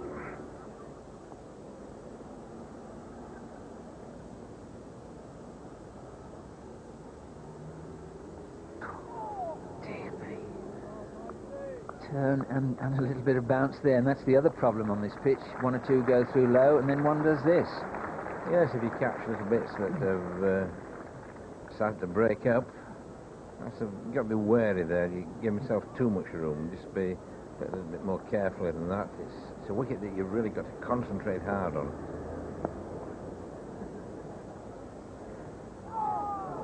Wonderfully bowled. Gooch had gone looking for that. He might well have got a nick. Yeah, there's nothing much you can do about that as a batsman. You just got to forget about it. Beautiful delivery, drifted in, pitched very straight, probably leg and middle, missed everything by about a foot. Look at that for turn. That really is a victory for the bowler. It's 2 runs for Smith. Almost as though he didn't want to play at it, but in the end was an involuntary shot.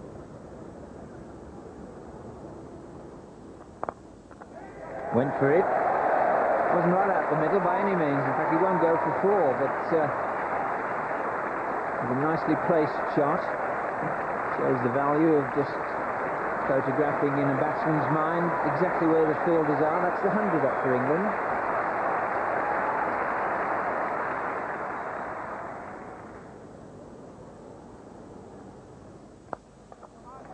Fine shot. Right to the pitch of that one. Which against the wrist spinner you need to be. The slightly short of it, then the spin will take the edge. Yes, that was a classical off drive. One of Robin Smith's favourite areas. As you say, he's got to get right to the pitch of it. If you're not, then you're in trouble.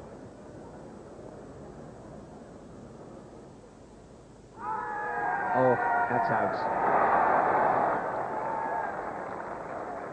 Flip up, and Shane Warne hasn't pitched that too many times in this series, but he's learning quickly and he's learning well. That's the end of Robin Smith, LBW for 19, and now England 104 for 2. Yeah, I'll tell you, when he pitches that flipper, it's a good delivery. It does go through quickly. This is what defeats the batsman. You see, you pitch it just short, and it skids on quickly. And just did him on pace there. The flipper basically is a straight ball. It might just run into the right-hander a little, but it's bowled just short of the length. It makes the batsman think it's a short delivery, and then all of a sudden it's gone through him. It's an overspinner, really, and, well, he pitched that one just right. Matthew Maynard.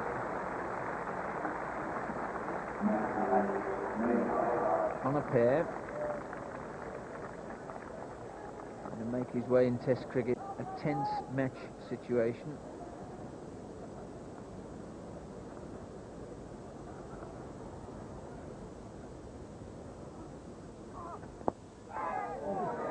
Well, he's off the mark. He's got off with 3.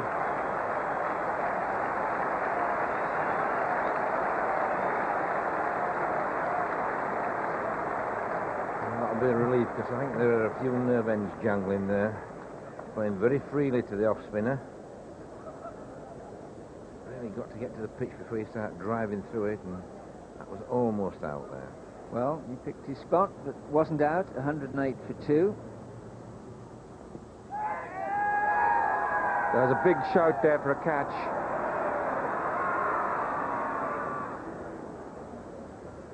Huge reaction from Tim May. He was hopping down the pitch. Yes, it's pretty nerve-wracking when you've got close infielders and they appeal such a lot, even if you don't think you hit it. There are always nerve ends are jangling. If the umpire might panicky and give you out. Great shot.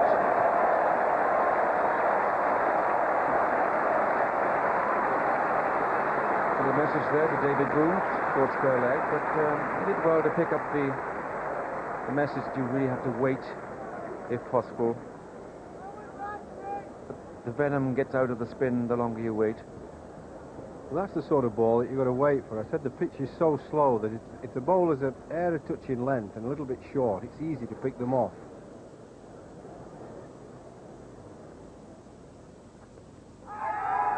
Oh dear, he's gone. Well bowled, Tim May. Beautiful bowling, really. Floated up, got the drive, that one a bit quicker. Must have gone through with the arm. Just didn't spend a long enough time out there, Matthew Maynard. 10 runs. But very well bowled, and probably well caught. Keeper had his back to us. Well, I was a bit sad for him there, but I thought he was just a bit over-eager, over-anxious, and looking to get on with it. Beautifully bowled, they pressurised him all morning. Lovely straight-on delivery with the arm, going across him, after he tossed one up and enticed him down the wicket to drive. Clever bowling, just a little bit of inexperience from Matthew Maynard. Alex Stewart, the new batsman, it's a tough time for him as well. Especially when he gets to the leg spinner. He's another batsman like Matthew Maynard. He likes to get on with it. He likes to go after the spinners.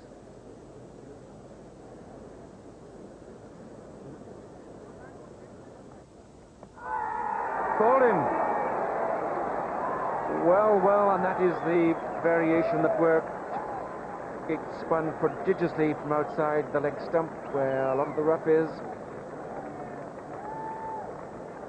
But that went absolutely to plan. And Graham Gooch is out to 48, 115 for 4. Well, that's an unusual dismissal, and particularly unusual against Graham Gooch, who's played him very well. Remember, in all the other test matches, he's got that pad into the ball, hasn't he? He's always got that pad there, or he's stood back on his stumps and let the ball turn and hit him on the pad, and even if it's going to hit the wickets, the pad has always been there to protect the stumps. This time, it didn't get right over. It was always inside the line of the ball. And although it's a very fine innings, I think he'll be dismayed with that. So 3 wickets have gone down this morning in 50 minutes, and it's terrific surge forwards now by Australia in this match.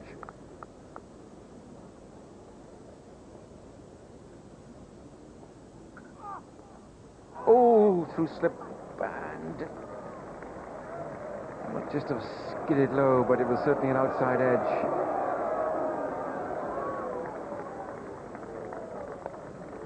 Big roar accompanies Merv Hughes down to the boundary. 3 runs taken there.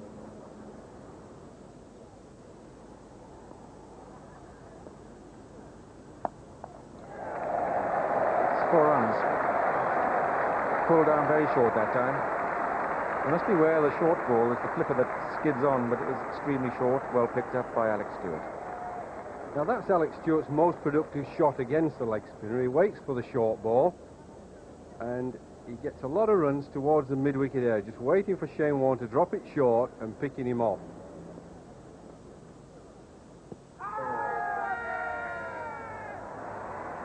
Well,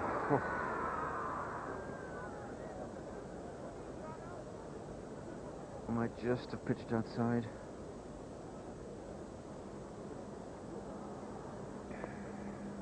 Not to be recommended.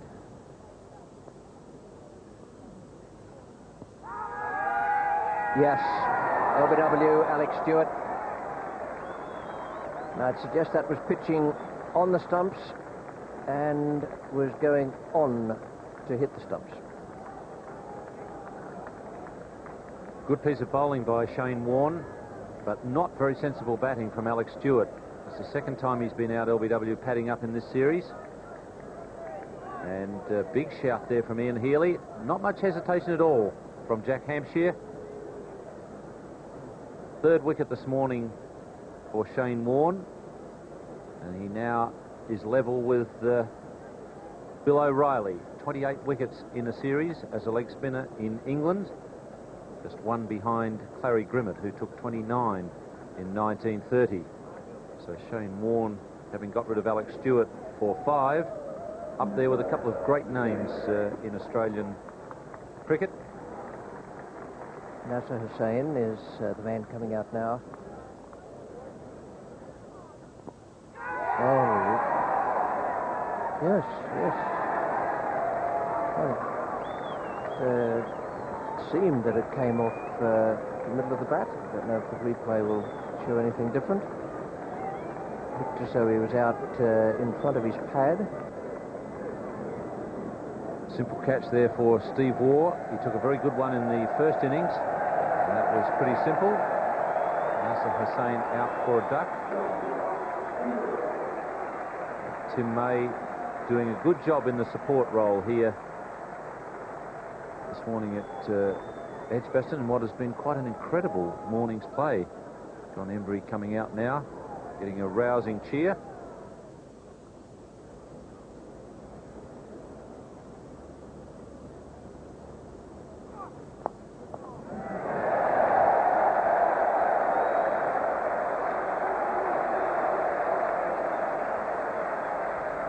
That takes England into the lead, but they have only 4 wickets in hand.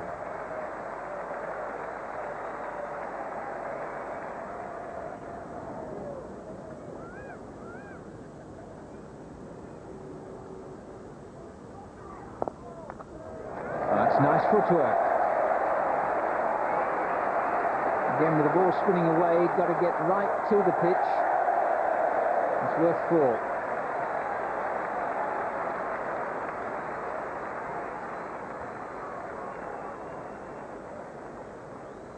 Good shot, some risk in it. He was going down and hitting against the spin. Get right to the pitch. You need to wide of mid-on against the off-spinner. And he got right there. Well, that's how to play them, you see. That ball, we saw where it pitched, we saw what it did. Yeah, miles outside the leg stump. Foot 18 inches.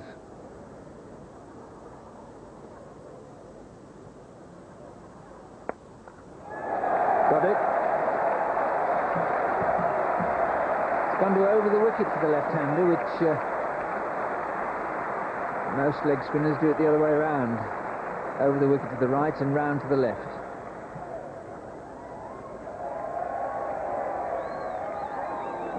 That's one.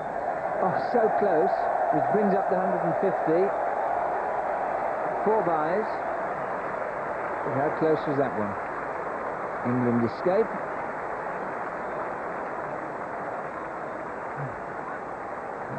John Emburey just half forward again. Oh, he couldn't believe the ball could get between back and pad there. I don't think Ian Healy could believe it either. It just makes you squeeze through. Well, how did it get through there? Well, the batsman doesn't know, and I certainly don't know either. 153 for 6 at lunch, and Graham Thorpe is playing another good hand. He's got a good temperament, the left-hander from Surrey. 23 not out, and John Emburey 6, and the bowling figures quite remarkable for the Australians. Wonderful performance from Shane Warne, and great backup from Tim May, who also bowled quite brilliantly. 2 for 61 for May, and 4 for 46 from 29 overs and 15 maidens for Shane Warne. And the state of play at lunch on the 4th day of this Cornhill Test, England just 21 runs ahead, and they have 4 wickets in hand. We join play now in the 2nd over after lunch. 2 runs have been added. Here's Tim May. And 4 for Emburey.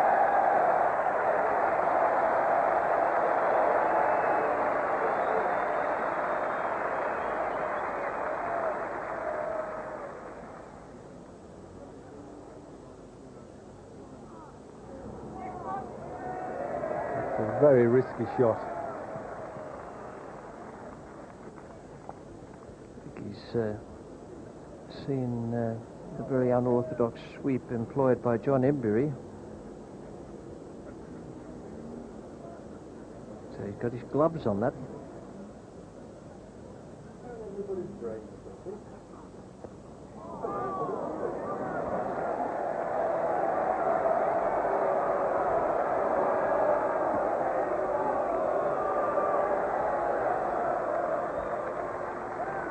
Leg by signal there. Couldn't have been all that far away from the stumps.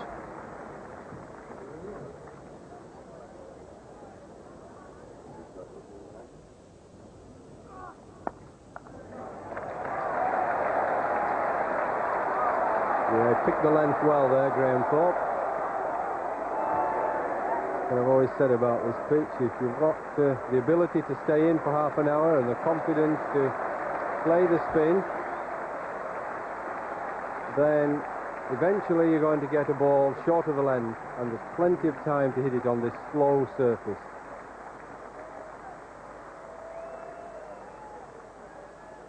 .50 partnership between Emburey and Thorpe, and they shared a 55-run partnership in the first innings. Not only the older player who's played sensibly out there, Thorpe has done a terrific job in both innings. That's safe.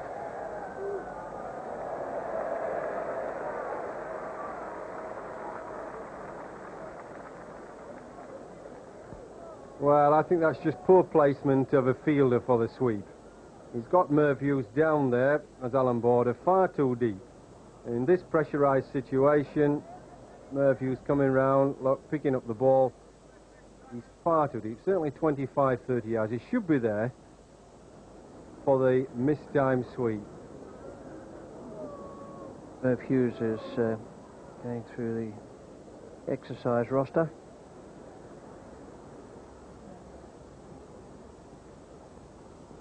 Oh!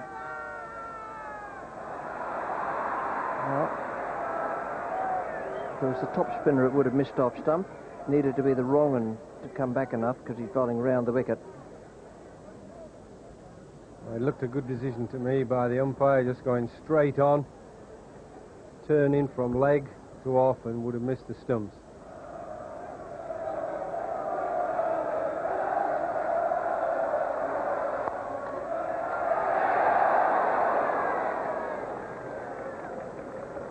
Well, that would have been a death for John Emburey.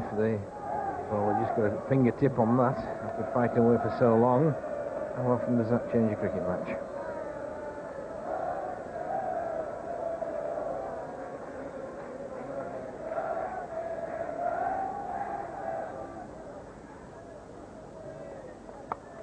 Oh, good. That's a good shot. One of those things that when it comes up it looks great, and when it didn't in the previous over to Hughes it doesn't. That's the lead to 50. Merv Hughes showed you an incident regarding a hit back to him, which had he got a touch, then there's no doubt at all that John Emburey would have been given run out. There wasn't an appeal, and therefore that suggested he didn't touch it. Now, from the stump camera, nor did he. The first thought will just be to bat as long as possible. I guess bat till tea would be the first target. And nudge the singles and run them as fast as you can to turn them into twos.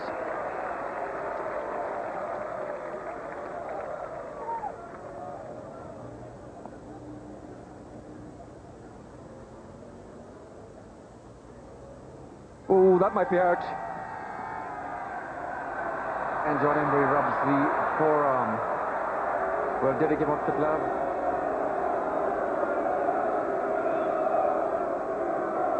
Again, he expected the ball to bounce higher. He's certainly given it the rub. Good, honest man, John Emburey. Certainly nowhere near the gloves. Well, it was near them, but too high.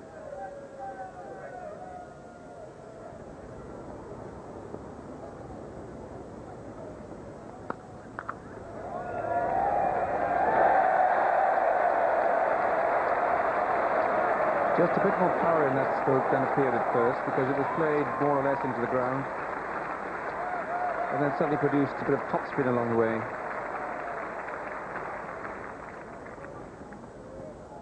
Oh, dear. Where did that go? Very curious contest going on up there between Emburey and Merv.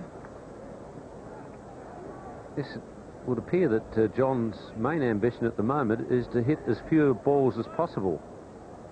That one really went off the seam.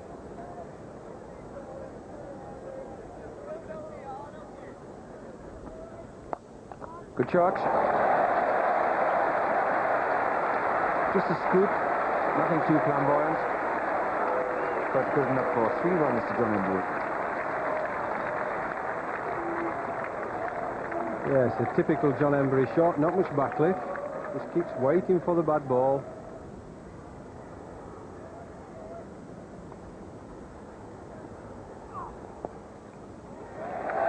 That's well played. 200 up for England.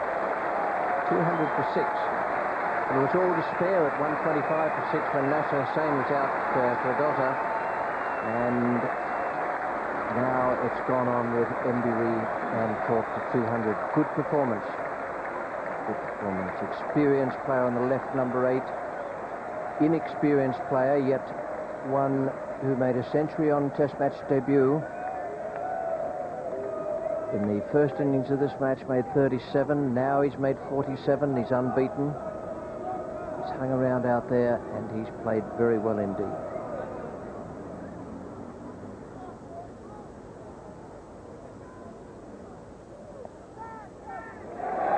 And that's a good, experienced shot. When you look at it, you might say, well, it's just found the outside edge. But it ran all the way along the ground.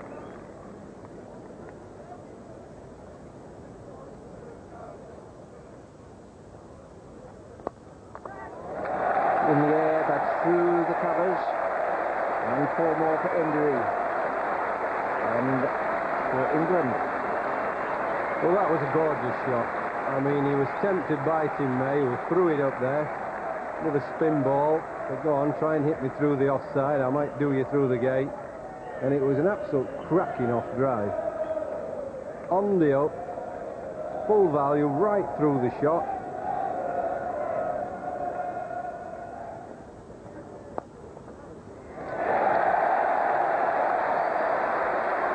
Very, very good innings. Top-class stuff.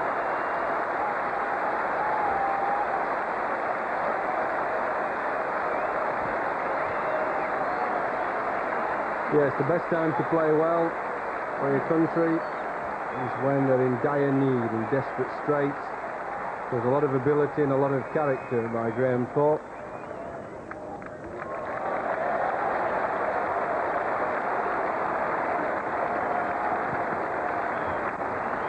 Take 3 for that.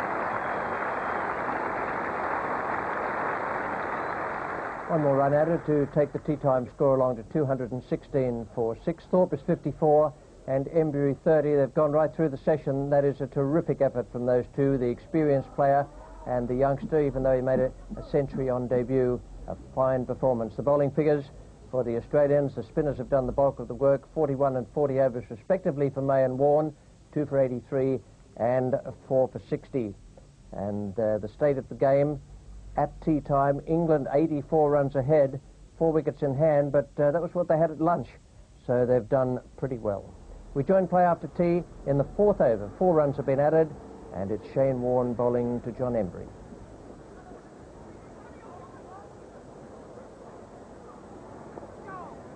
Well played. Must have pitched 2 feet outside leg stump. Now just have a look how Embury plays this.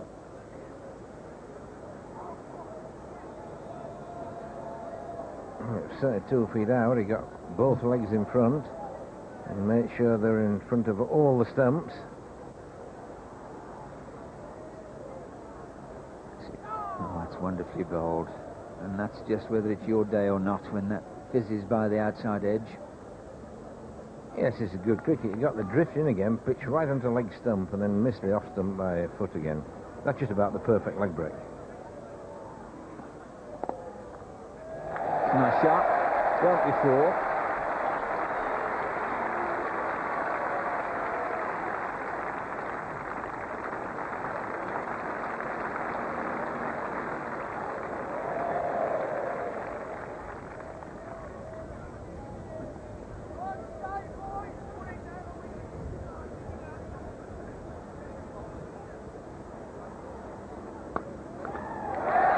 Got to it. Didn't bounce all that high. That's the 100 partnership.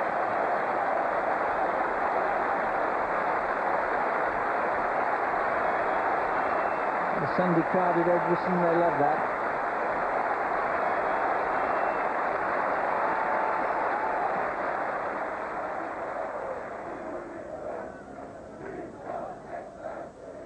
Oh, he's out. First ball from this end, and it wasn't the spin or the turn. Straight on, and John Embury tried the trusted dab down to third man, and a very fine fighting innings has come to an end. John Embury caught Healy bowled May for 37.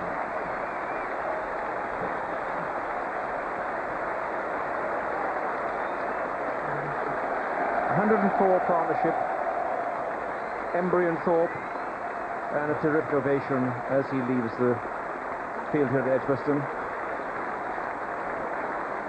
Terrific reception there for John Embury. And just a feather touch. He didn't hang about. He knew that he'd got the touch, and he went on his way. Out for 37. And of course, it's been difficult to get in. That's what England batsmen have found to date, that if the ball is turned and very hard to relax, let the ball come on. And so when one wicket goes, it's possible that others may quickly follow. Like that.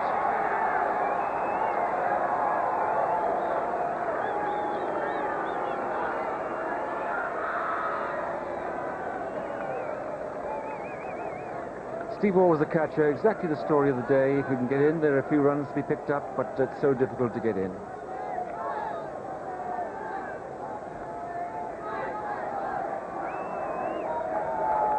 Bicknell pushing out with the pad first onto the gloves by the look of it, and straight into Steve Waugh's hands.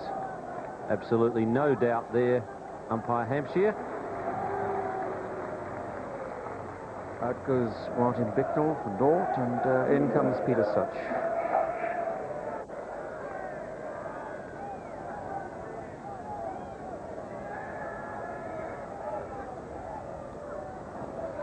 Stumped him. Call for the screen. Call for the third umpire. Australia acclaimed the stumping. Thorpe did a desperate lunge back. Let's take a look at this. Thorpe in quest of some quick runs there. And the ball bounces pretty high. Yes, and he's well gone. Ian Healy did well because the ball bounced very high and he had a long way to come back. So Thorpe is gone, looking for some quick runs with just the tail enders there. And he's virtually thrown away his hand. Disappointing for Thorpe after such a good fighting effort. Good piece of work by Ian Healy.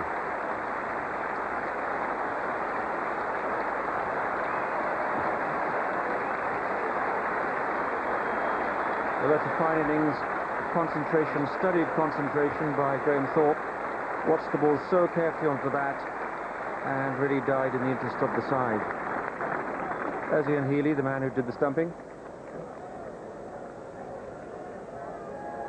And this is the 5th wicket for Shane Warne.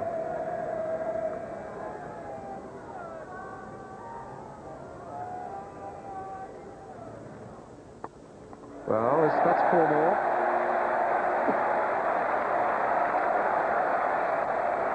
So 101 runs now ahead. And that's the one, it's in the air. Will it be caught? If it did, oh, what a great effort. What a wonderful effort. Mark Waugh was out there. Really got down low and slid into almost underneath that.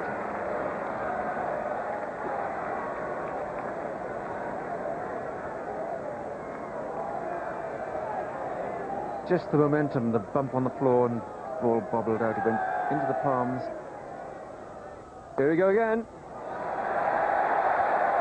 Nobody at home this time. Perfectly good stroke. That's a more sensible shot, though, straight. Alan Border at mid-on, he's only back about 10 yards from normal mid-on. I think that's a better thought-out shot. Googly played beautifully with the spin. Reading it wonderfully. 4 runs, handsomely played. Merv Hughes and Peter Such has taken straight. She's a great fielder. I don't know if the replay, he's side onto us here, so I don't know if the replay will show that was a chance. But it was a tremendous effort if it was.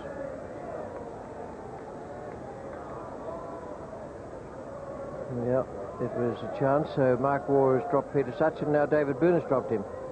2 of the finest fielders in the world.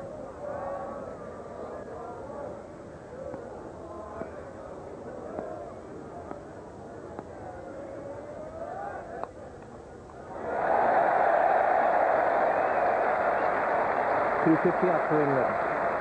All these little landmarks are very handy. The dressing room will be cheering them along as each one comes up.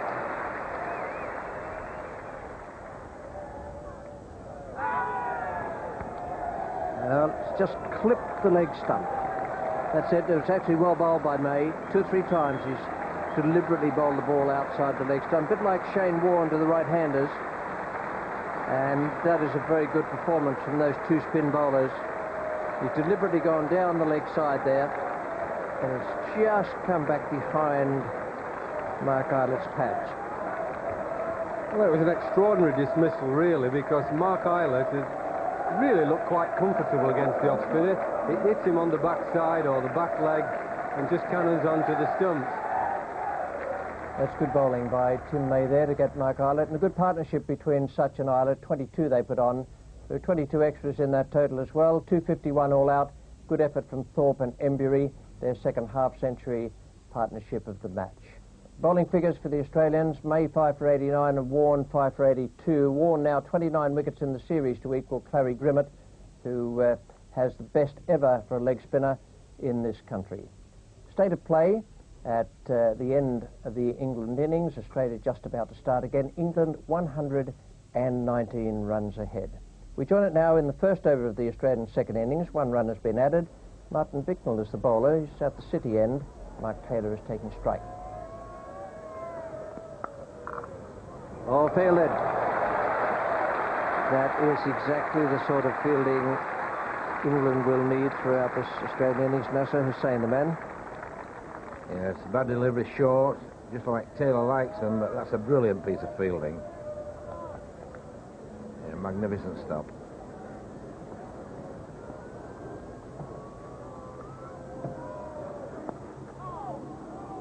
Well, I'll swear that didn't miss by more than half a millimetre. Yes, I think it looked probably worse because it did get to come back, which was close, but then it really went again. You can see Stuart having to dive across to the leg side of the left-hander. Well judged.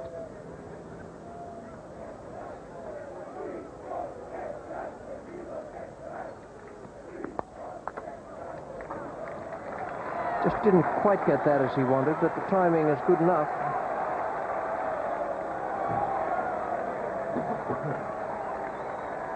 It's the far side of the ground. Robin Smith, the fielder. It's a dangerous way of going when you're so near the birds. And soon to an ankle or... bang.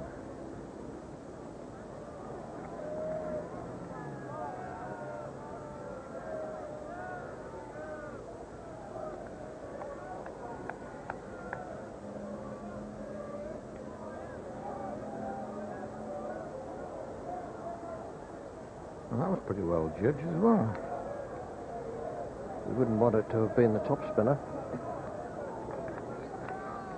But that was a better delivery. It's the first one that's offered.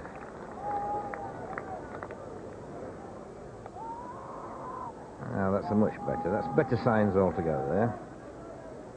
1 more run added to take the Australians along to 9 for no wicket. They need 111 more runs to win, and England need 10 wickets. Here now, Geoffrey Boycott, and with him Ian Chappell.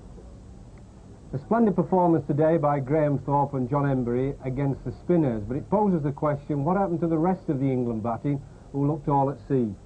Yes, it was interesting. I was talking to the oldest living cricketer today here at Edgbaston, Bob Wyatt, and at 92 he said, Ian, they don't move their feet properly against the spinners. You can't expect to play spinners if you don't move your feet properly. And I think that's the main problem. The footwork is not decisive and it's got to be quick against the spinners, and I think in Robin Smith's case, he's got so mesmerised by spin bowlers that he's not even seeing the flipper as different from the leg spinner, and if you can't see that as a top order batsman, then you're watching the wrong thing.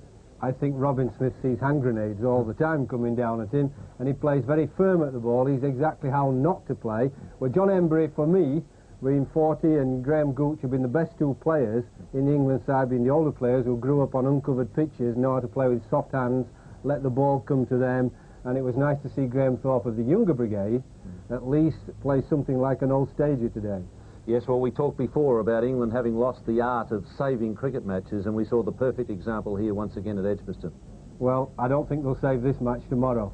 I'm sure they won't. Well, no one there seems overconfident about England's chances. I'm going to wait and see tomorrow morning. And we'll be back with you on BBC 2 at 10:55 a.m. Cornhill Test match at Edgbaston between England and Australia.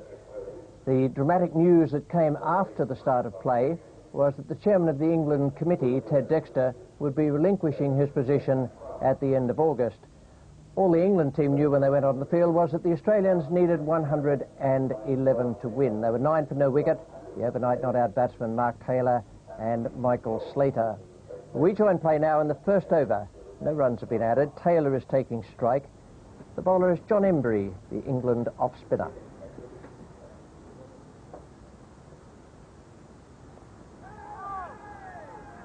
Well, nothing from the bowler.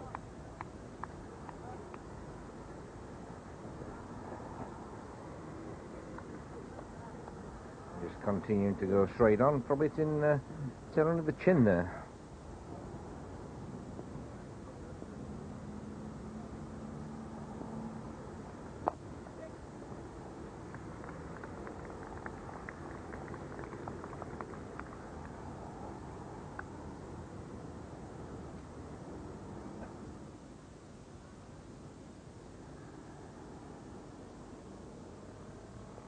Oh, that was a little bit of a loop. Much slower, and there was turn.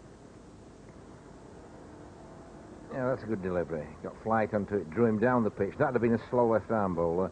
That would have spun away, beat the outside edge in a straightforward stumping. Oh, beautifully bowled. And did it pitch outside the line, in which case Taylor didn't have to play at it, but that went a long way. That pitch, well, leg stump just outside, missed everything quite easily.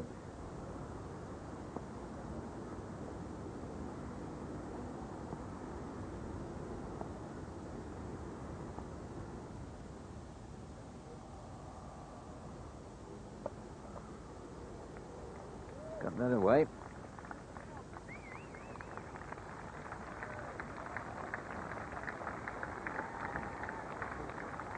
Two runs.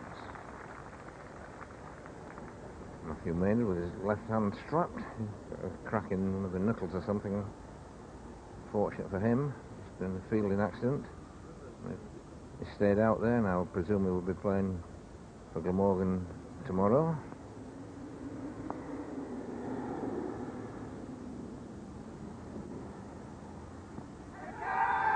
Big appeal and given him. England have struck. Taylor goes, and the first wicket for Such. Taylor gone 12 for 1.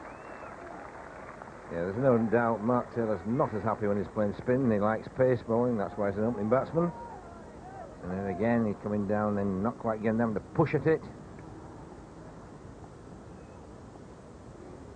Probably pad bat first.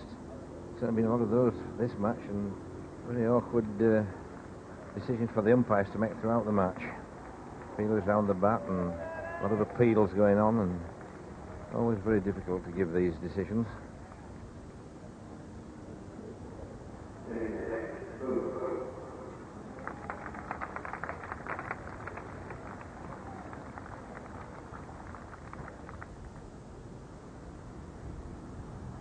Yes, I think that just went off the bat then, after the pad. David Boone on a pair. Doesn't happen too often in Test cricket. So England have got one of those early wickets that they wanted. Another now would just put a little bit of doubt in that Australian dressing room.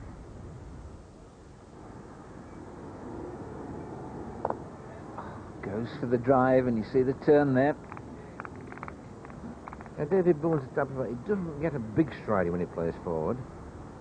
He never really goes a long way. He's not that tall of a person, and not that easy to get a big stride in. So he's got to make sure he gets to the pitch of the ball. Otherwise, he could be another one given a catch on that leg side.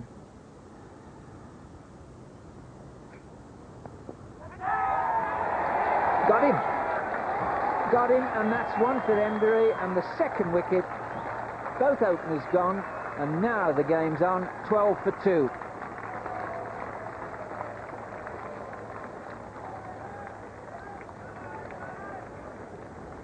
So I do believe there's a game on now. Again, pad bat. Nice crisp catch there by Graham Thorpe. I said, see, Sledgers wanted to look to get down to push at the ball all the time, and well, we saw how John Emburey played and Graham Gooch. They let the ball come to them. Once you start pushing at the ball on this pitch, then you really have got problems.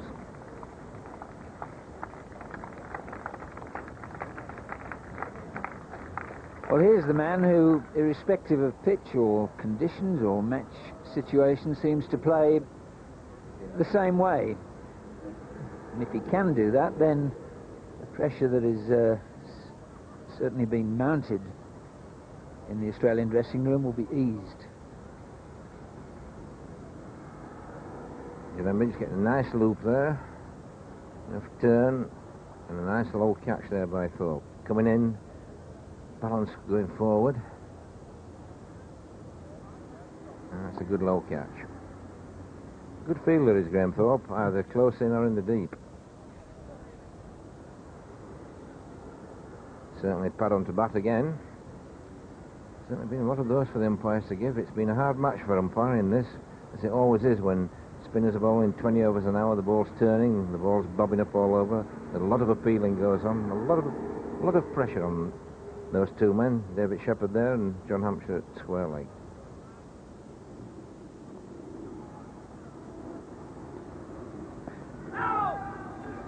Turned a lot again.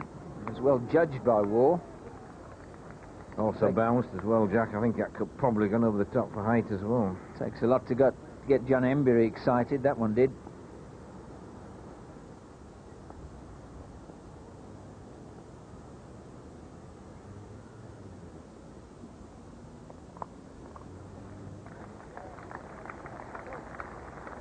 He's so quick to pick the length.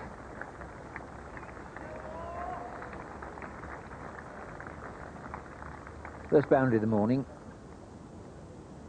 I don't think there's any question that Mark Waugh holds the key to this game for Australia.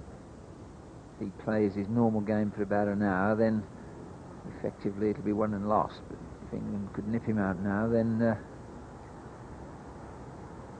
rest of the batting's slightly different. It's a very nice shot. Be worth 2.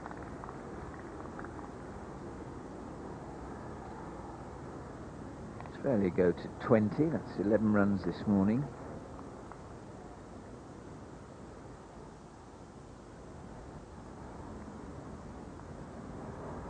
But runs are so vital as well. That's a poor delivery from Search allowed him to get the ball way down the leg side.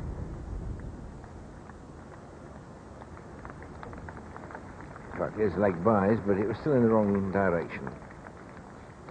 Michael Atherton talking to Peter Such at the bowling end. And there really can't be too much discussion because field placing has to be really precision work.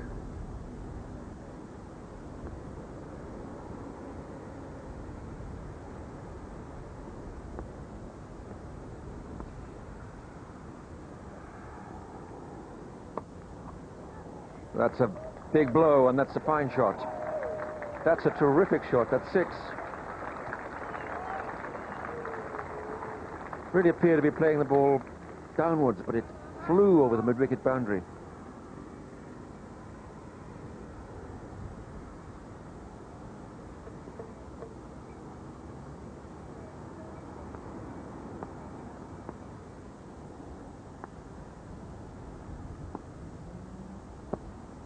Well bowled. A turn and a bit of pace in it as well.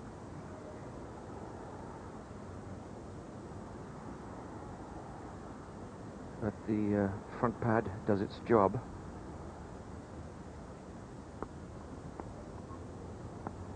And the last ball of Peter Such is over. Well bowled, and the thick outside edge this time brings Mark Waugh a couple of runs. But every run is most valuable at the moment as Australia pass the 30 mark. 31 for 2, 16 to Mark Waugh. David Boone is still on the mark.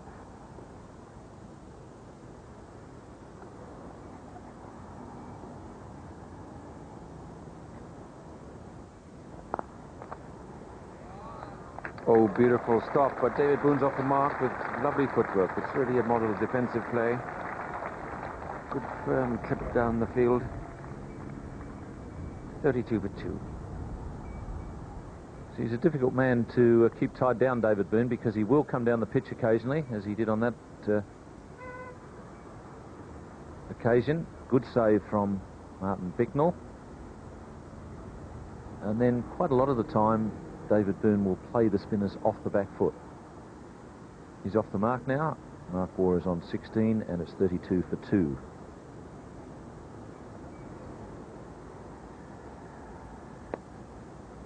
That's beautifully picked up by David Boon. Perfect judgment of length. And no one's going to catch that. Beautifully weighted.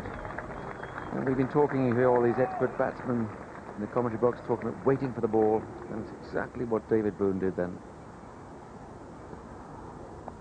That's what he likes to do a lot of the time. Get onto the back foot, just give himself a little bit of extra time. And then with the flick of the wrists, he was able to place the ball and get a lot of power in the shot. Michael Atherton will be enjoying himself out there. Might be sitting back in your living rooms thinking, well, poor little lad, he's only young, fair hair, tousled a bit in the breeze. What are they doing, giving him such a job? But he'll be loving it. This really gets the adrenaline flowing. And to be lucky enough to have a tight game of this kind in your first test match as captain, that's just terrific.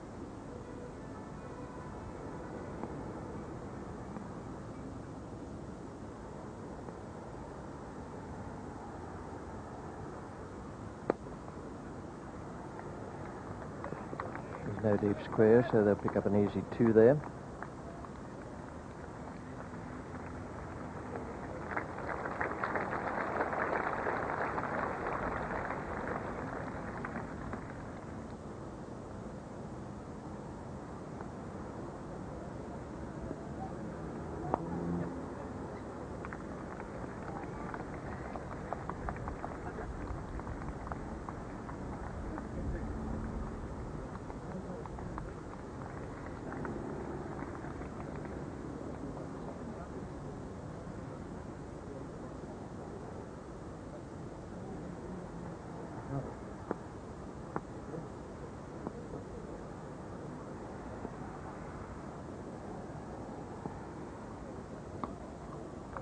That's a good shot.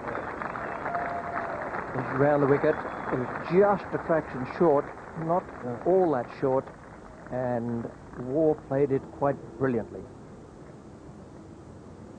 Yes, this is why he's such a difficult man to tie down, Mark Waugh.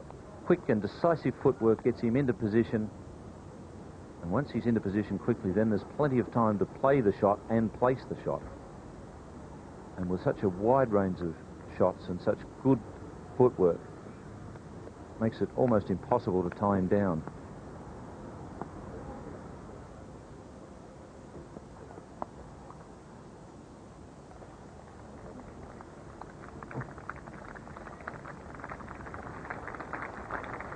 That's the 50 up for Australia.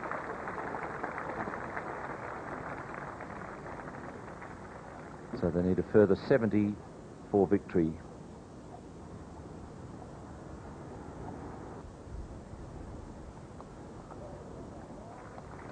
Beautiful stroke from David Boon. John Emburey has been brought on at this pavilion end. That's a lovely shot from Boon. Got it right in the middle of the bat.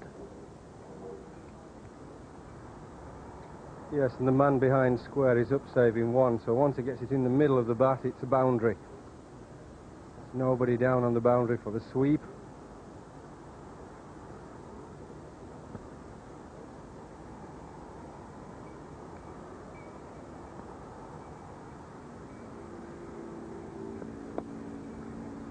There's a man down there now, so there'll only be a single there. That's Martin Bicknell. 57 for 2 now, 28 to Mark Waugh and 14 to Boon. Remember, Boon started off on a pair today.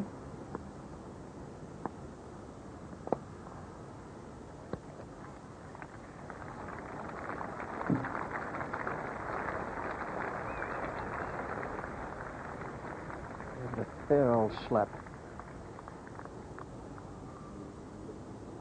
Yes, he's very quick on his feet, and he likes to loft it in the mid-wicket area. That shot's not as easy to do if the ball's turning away from you.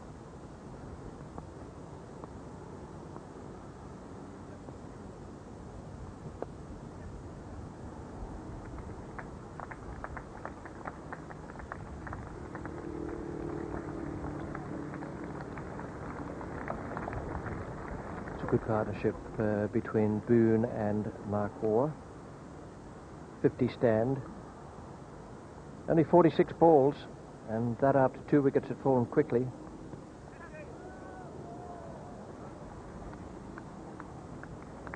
Five from that over. 62 for 2 now.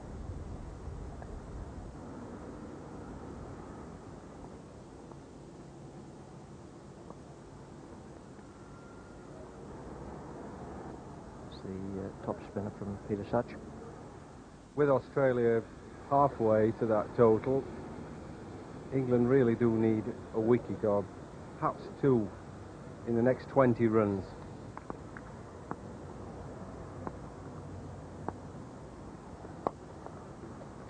That's beautifully chipped away. That's a brilliant stroke. Didn't try to hit it too hard, just got there, was perhaps a little short of it. Well, he knew exactly what he was doing because there was a man at shortish mid-wicket and he just chipped it over the top of him. He hit it into the same area where he hit the boundary the previous over.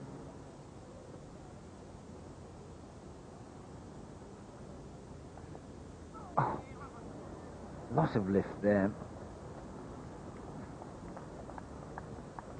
All runs. 4 buyers. Well, that was a wicket-keeper's nightmare.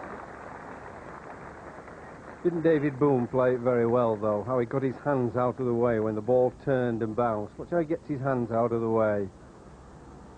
There we are. Could easily have gloved that.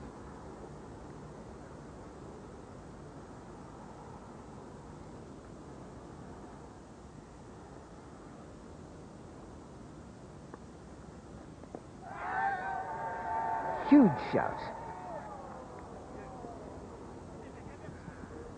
2 leg buys. Shepherd wouldn't have that. Let's have a look, why not?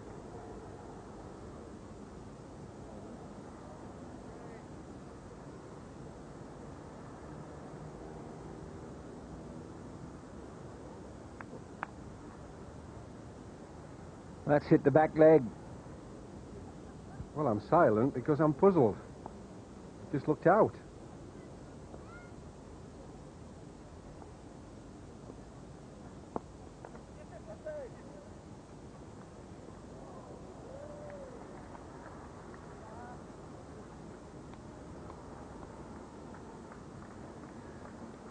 Well, usually you can see why decisions are given not out and where the various areas of doubt are. This one, pitching 6 inches outside off stump, missing the front pad, getting that slightly bent back leg, which now is outside the line, but wasn't when the ball hit it. No, a curious decision, that. I think Peter Such will be more than disappointed.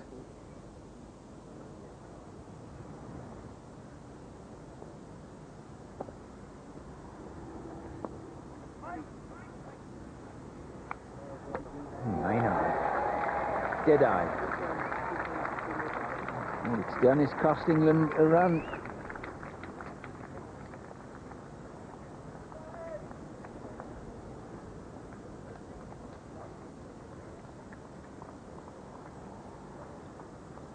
The fielding was exceptional.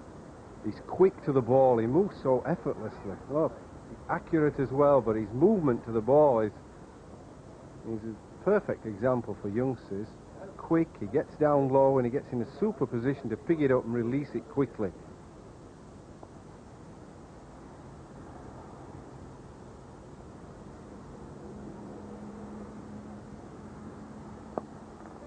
Oh, it's a super shot.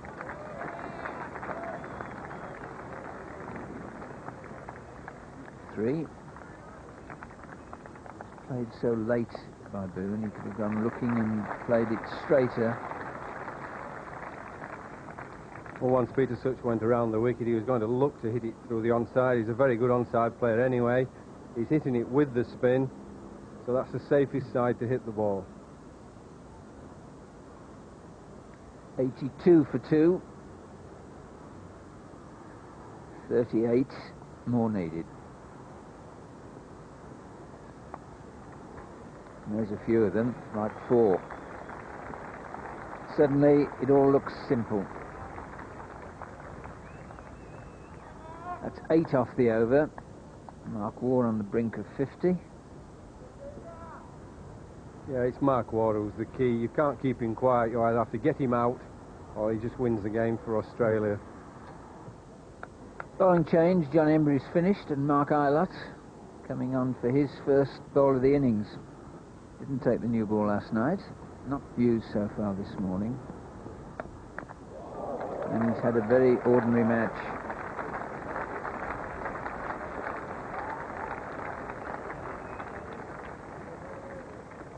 Well, that was just a loosening delivery halfway down the pitch, and whichever batsman was at that end, it happens to be David Boon. We're going to try and take advantage of it. If you've been working hard against the spinners as David Boon has, not getting many to hit, then you get a long hop halfway down the pitch. You're going to belt it through mid-wicket.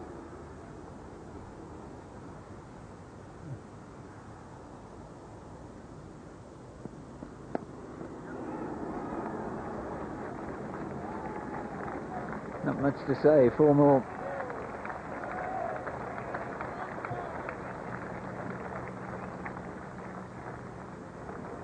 Instead of Mark Aylott, Graham Gooch was a better proposition. He bowls quite tight, wicket to wicket. Not going to give you many loose balls. He's short again, he just flicks it off his hip.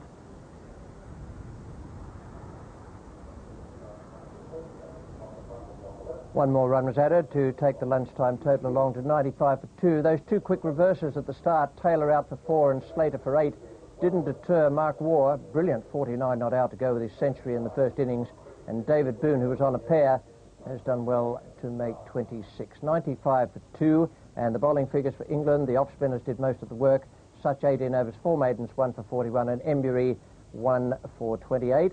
And of that 111 runs to be wiped off, 95 have been made there. The Australians still needing 25 more to win. 120 in all is their target.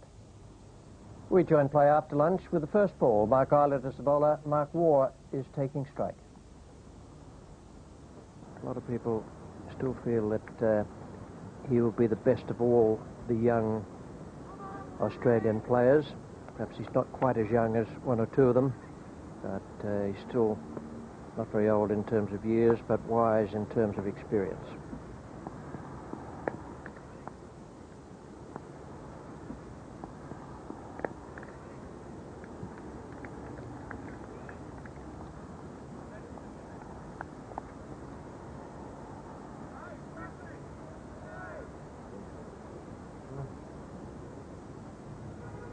Yes, I would agree with you, Richard. It's been a fine innings.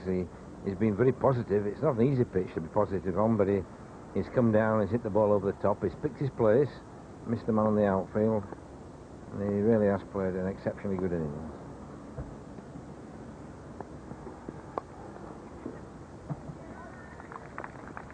There's no doubt when England got those 2 wickets at score at 12, then 1 more wicket then would have caused a real flipper in that Australian dressing room, but David Boon, as unperturbed as ever, has kept the men going, and Mark Waugh played the shots. And that's been a marvellous 50.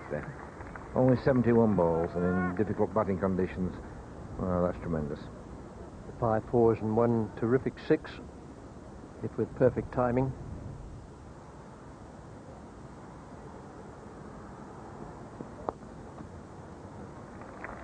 It's a beautiful stroke. I'd like some of what he had for lunch.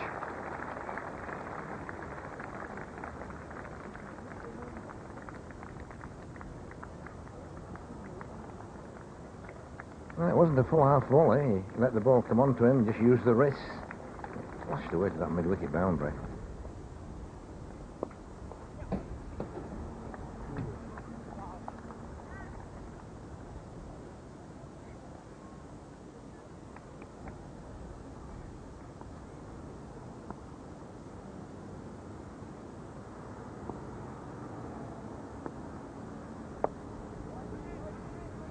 Wicket 2 for that. Mark Waugh is off like a hare down the pitch.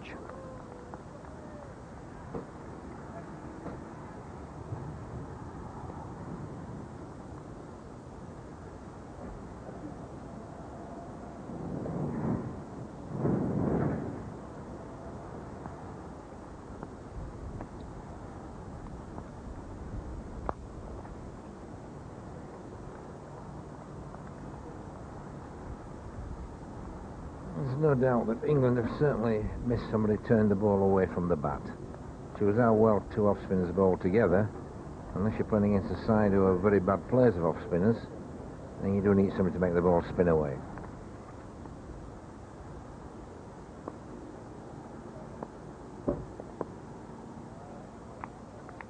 John Embury almost getting through there, just deceiving Mark Waugh there on length. Didn't really get forward, he got him halfway. Just the right amount of turn, he could have an LBW decision there. Again, very similar. Just getting John Embury a little bit excited there. Just a matter of getting the ball to just pitch and straighten, or a fraction more than straighten.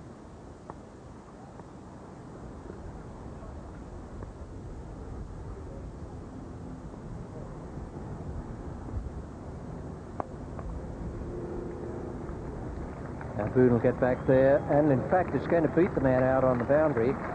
That must have been timed brilliantly. Martin Bicknell was, I won't say he was putting in the big ones around the boundary edge, but he was certainly moving briskly enough, and that ball just raced away from him over the last 20 yards. Yes, it only looked like a push. Just the fast part of the boundary down there, but I must admit, it never entered my head that was going for 4 when he played the shot. Shows how well it was timed.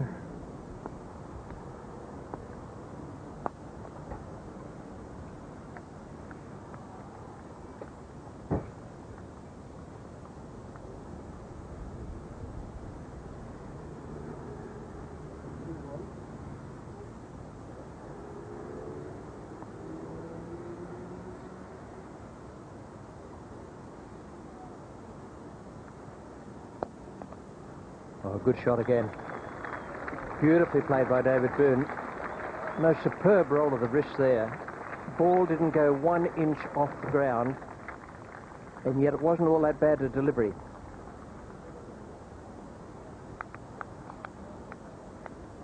Yes, you can't say much more than that about it. It was just perfectly timed.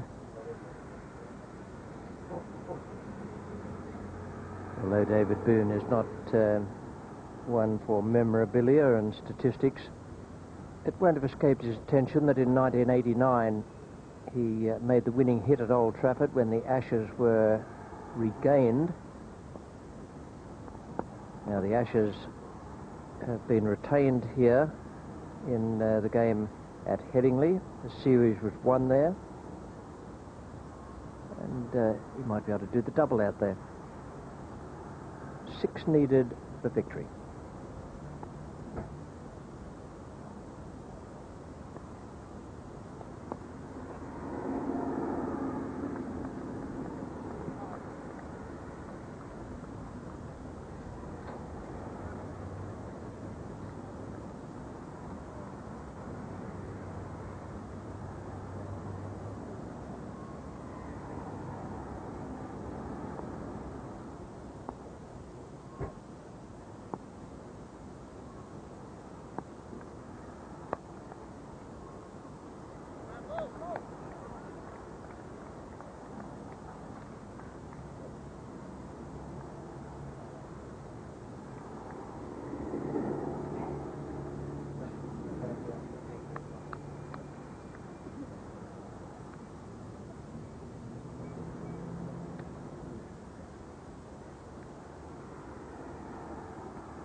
And that's it. David Boone has made the winning hit, not only in 1993, but also way back in 1989 on the last Ashes tour of this country. The Australian flag flies high. Hopefully it will remain the Australian flag. And it was a very good victory. Congratulations all round there to the two batsmen. 120 for 2 with Mark Waugh 62 and David Boone 38. Michael Atherton, the losing captain in his first test match, but he was okay. England fought hard and collapsed and fought hard again and collapsed again. then they weren't able to get through after taking the 2 early wickets today. That's a splendid performance from those two batsmen. David Boon, who was on a pair, and Mark Waugh, who made 100 in the first innings, has added 62 and unbeaten to that century. 120 for 2 after those 2 early reverses, Slater 8 and Taylor 4, and the bowling figures for England underline the problems they've had throughout this series. The 2 off-spinners on the final day, Such 1 for 58 and Embury 1 for 31, and the overall picture of the match is in front of you there. Australia won by 8 wickets. They lead the series 4-0. Man of the match, Mark Waugh, and a terrific performance from the Australians, 408 all out and 120 for 2. And in neither innings could England reach the 300 mark. Man of the match, Mark Waugh, and that presentation was made by the former Australian captain, Ian Chappell, and well-deserved it was too. A century and a half century, both in tough situations. Well, after the match, Tony Lewis talked with the 2 skippers, Alan Border and Michael Atherton. We bowled particularly well on the first day. Got England out for, you know, I was very happy with the total, even though John Embury had a bit of a flutter towards the end. And, you know, then it was just a matter of us getting stuck in and making a big score. And even that looked a bit doubtful, but Mark Waugh's contribution with Ian Healy and main of the tail end got us to that sort of that good score, 400 plus, and we could put some pressure on. You had to rely this time on the lower order, or the second half of the batting order, and it really came good for you. Well, they're absolutely outstanding, and the wicket was one of those wickets that early on you were struggling because to get the pace and the actual turn on the ball, but once you got in, it became, you know, just a matter of just wearing down and playing shots like Mark did. But yeah, it wasn't a bad test wicket, and you know, I'm happy to have come out on top. What happens when you win most of the time? Do you have a party every time? I suppose it'd be a bit flat tonight because the expectation was that we'd get the runs today, but I'll have a few drinks, yeah. And the 5th Test match, you'll be looking forward to winning that? The 6th one at the Oval, yeah. Well, why not? All matches against England are very important to us, and obviously Mike will be having different thoughts about that, but we just want a good, hard contest again, and if we can win, so be it. Well done. Mike, well, your first captaincy of a Test match, did you enjoy it, first of all? Yeah, I did, yeah. Obviously the result was disappointing, but from a personal point of view, I quite enjoyed it. Yeah, do you feel it came naturally to you? I don't know, it's one of those things where if you do it a bit more, you get better at it. You know, it's something I've not done for a while. Hopefully, you know, I'll get used to the job in time. Yeah, and batting up front first, and you enjoyed batting there, obviously. And do you feel that the toss was going to be important? Well, it would have been important had we got a decent first innings total. We needed really 350, 400, you know, and sadly we were 100 runs short again in the first innings, which has been the pattern for most of the summer. Shortage of runs rather than shortage of ammunition? Yeah, you know, the first innings, for some reason, all summer we've struggled, and we've tended to do better in the second innings, although that didn't happen here particularly, but conditions were more difficult then. But, you know, we should have got 100 more in the first innings. And what now, post-mortem and regroup? Well, we're in a rebuilding stage. We obviously have to try and identify a group of young players and stick through them through some tough times, and it's back in your judgment as to who those players are. The thoughts of the 2 captains there with Tony Lewis, and now here's Ian Chappell, and with him is Geoffrey Boycott. Well, another defeat for England. That's 4 out of 5. It's bad enough losing, but when you lose so badly in those 4 matches, then you begin to wonder, where does England go for the next Test match at the Oval, Ian?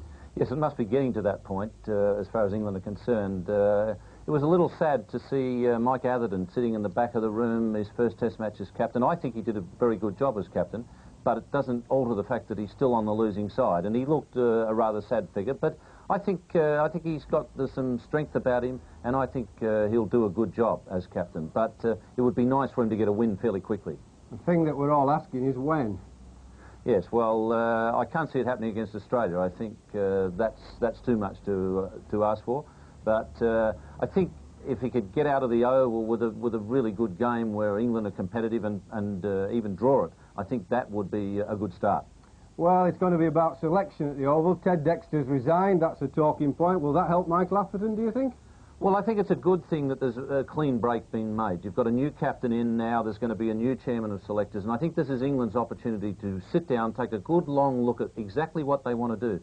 Actually, Michael Atherton said a very interesting thing to me last night. He said, what we've got to do is identify the nucleus of a winning side. We've got to identify those players. We've got to then get them into Test cricket, and we've got to then give them the opportunity to keep them there for a while. And I think that's a good start. Well, I'm not sure we need a chairman of selectors. We've got a chairman, we've got a manager, a team manager of the team, we've got a captain. The captain's so important on the field. We only need one man off it. It's got to be about judgment, it's not about opinions, not a talking shop. It's not a question of selectors sitting there and hands up and deciding on a majority vote who should play. You've got to get one man out there, take a look at players, make a judgment, put his record, his credibility on the line, and then see what happens. Aye, aye, Jeffrey. Well, that's the right idea, the nucleus of a team to be formed, and then build on that. But the problem, as I see it, is the bowlers. We've seen right throughout this series that the bowlers haven't been able to dismiss the Australian team.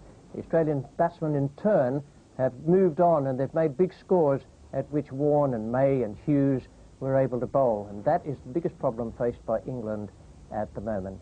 Get a good, strong team of bowlers in, and enough bowlers, not just 4. Make sure there's enough there for the captain to work around and use throughout the innings.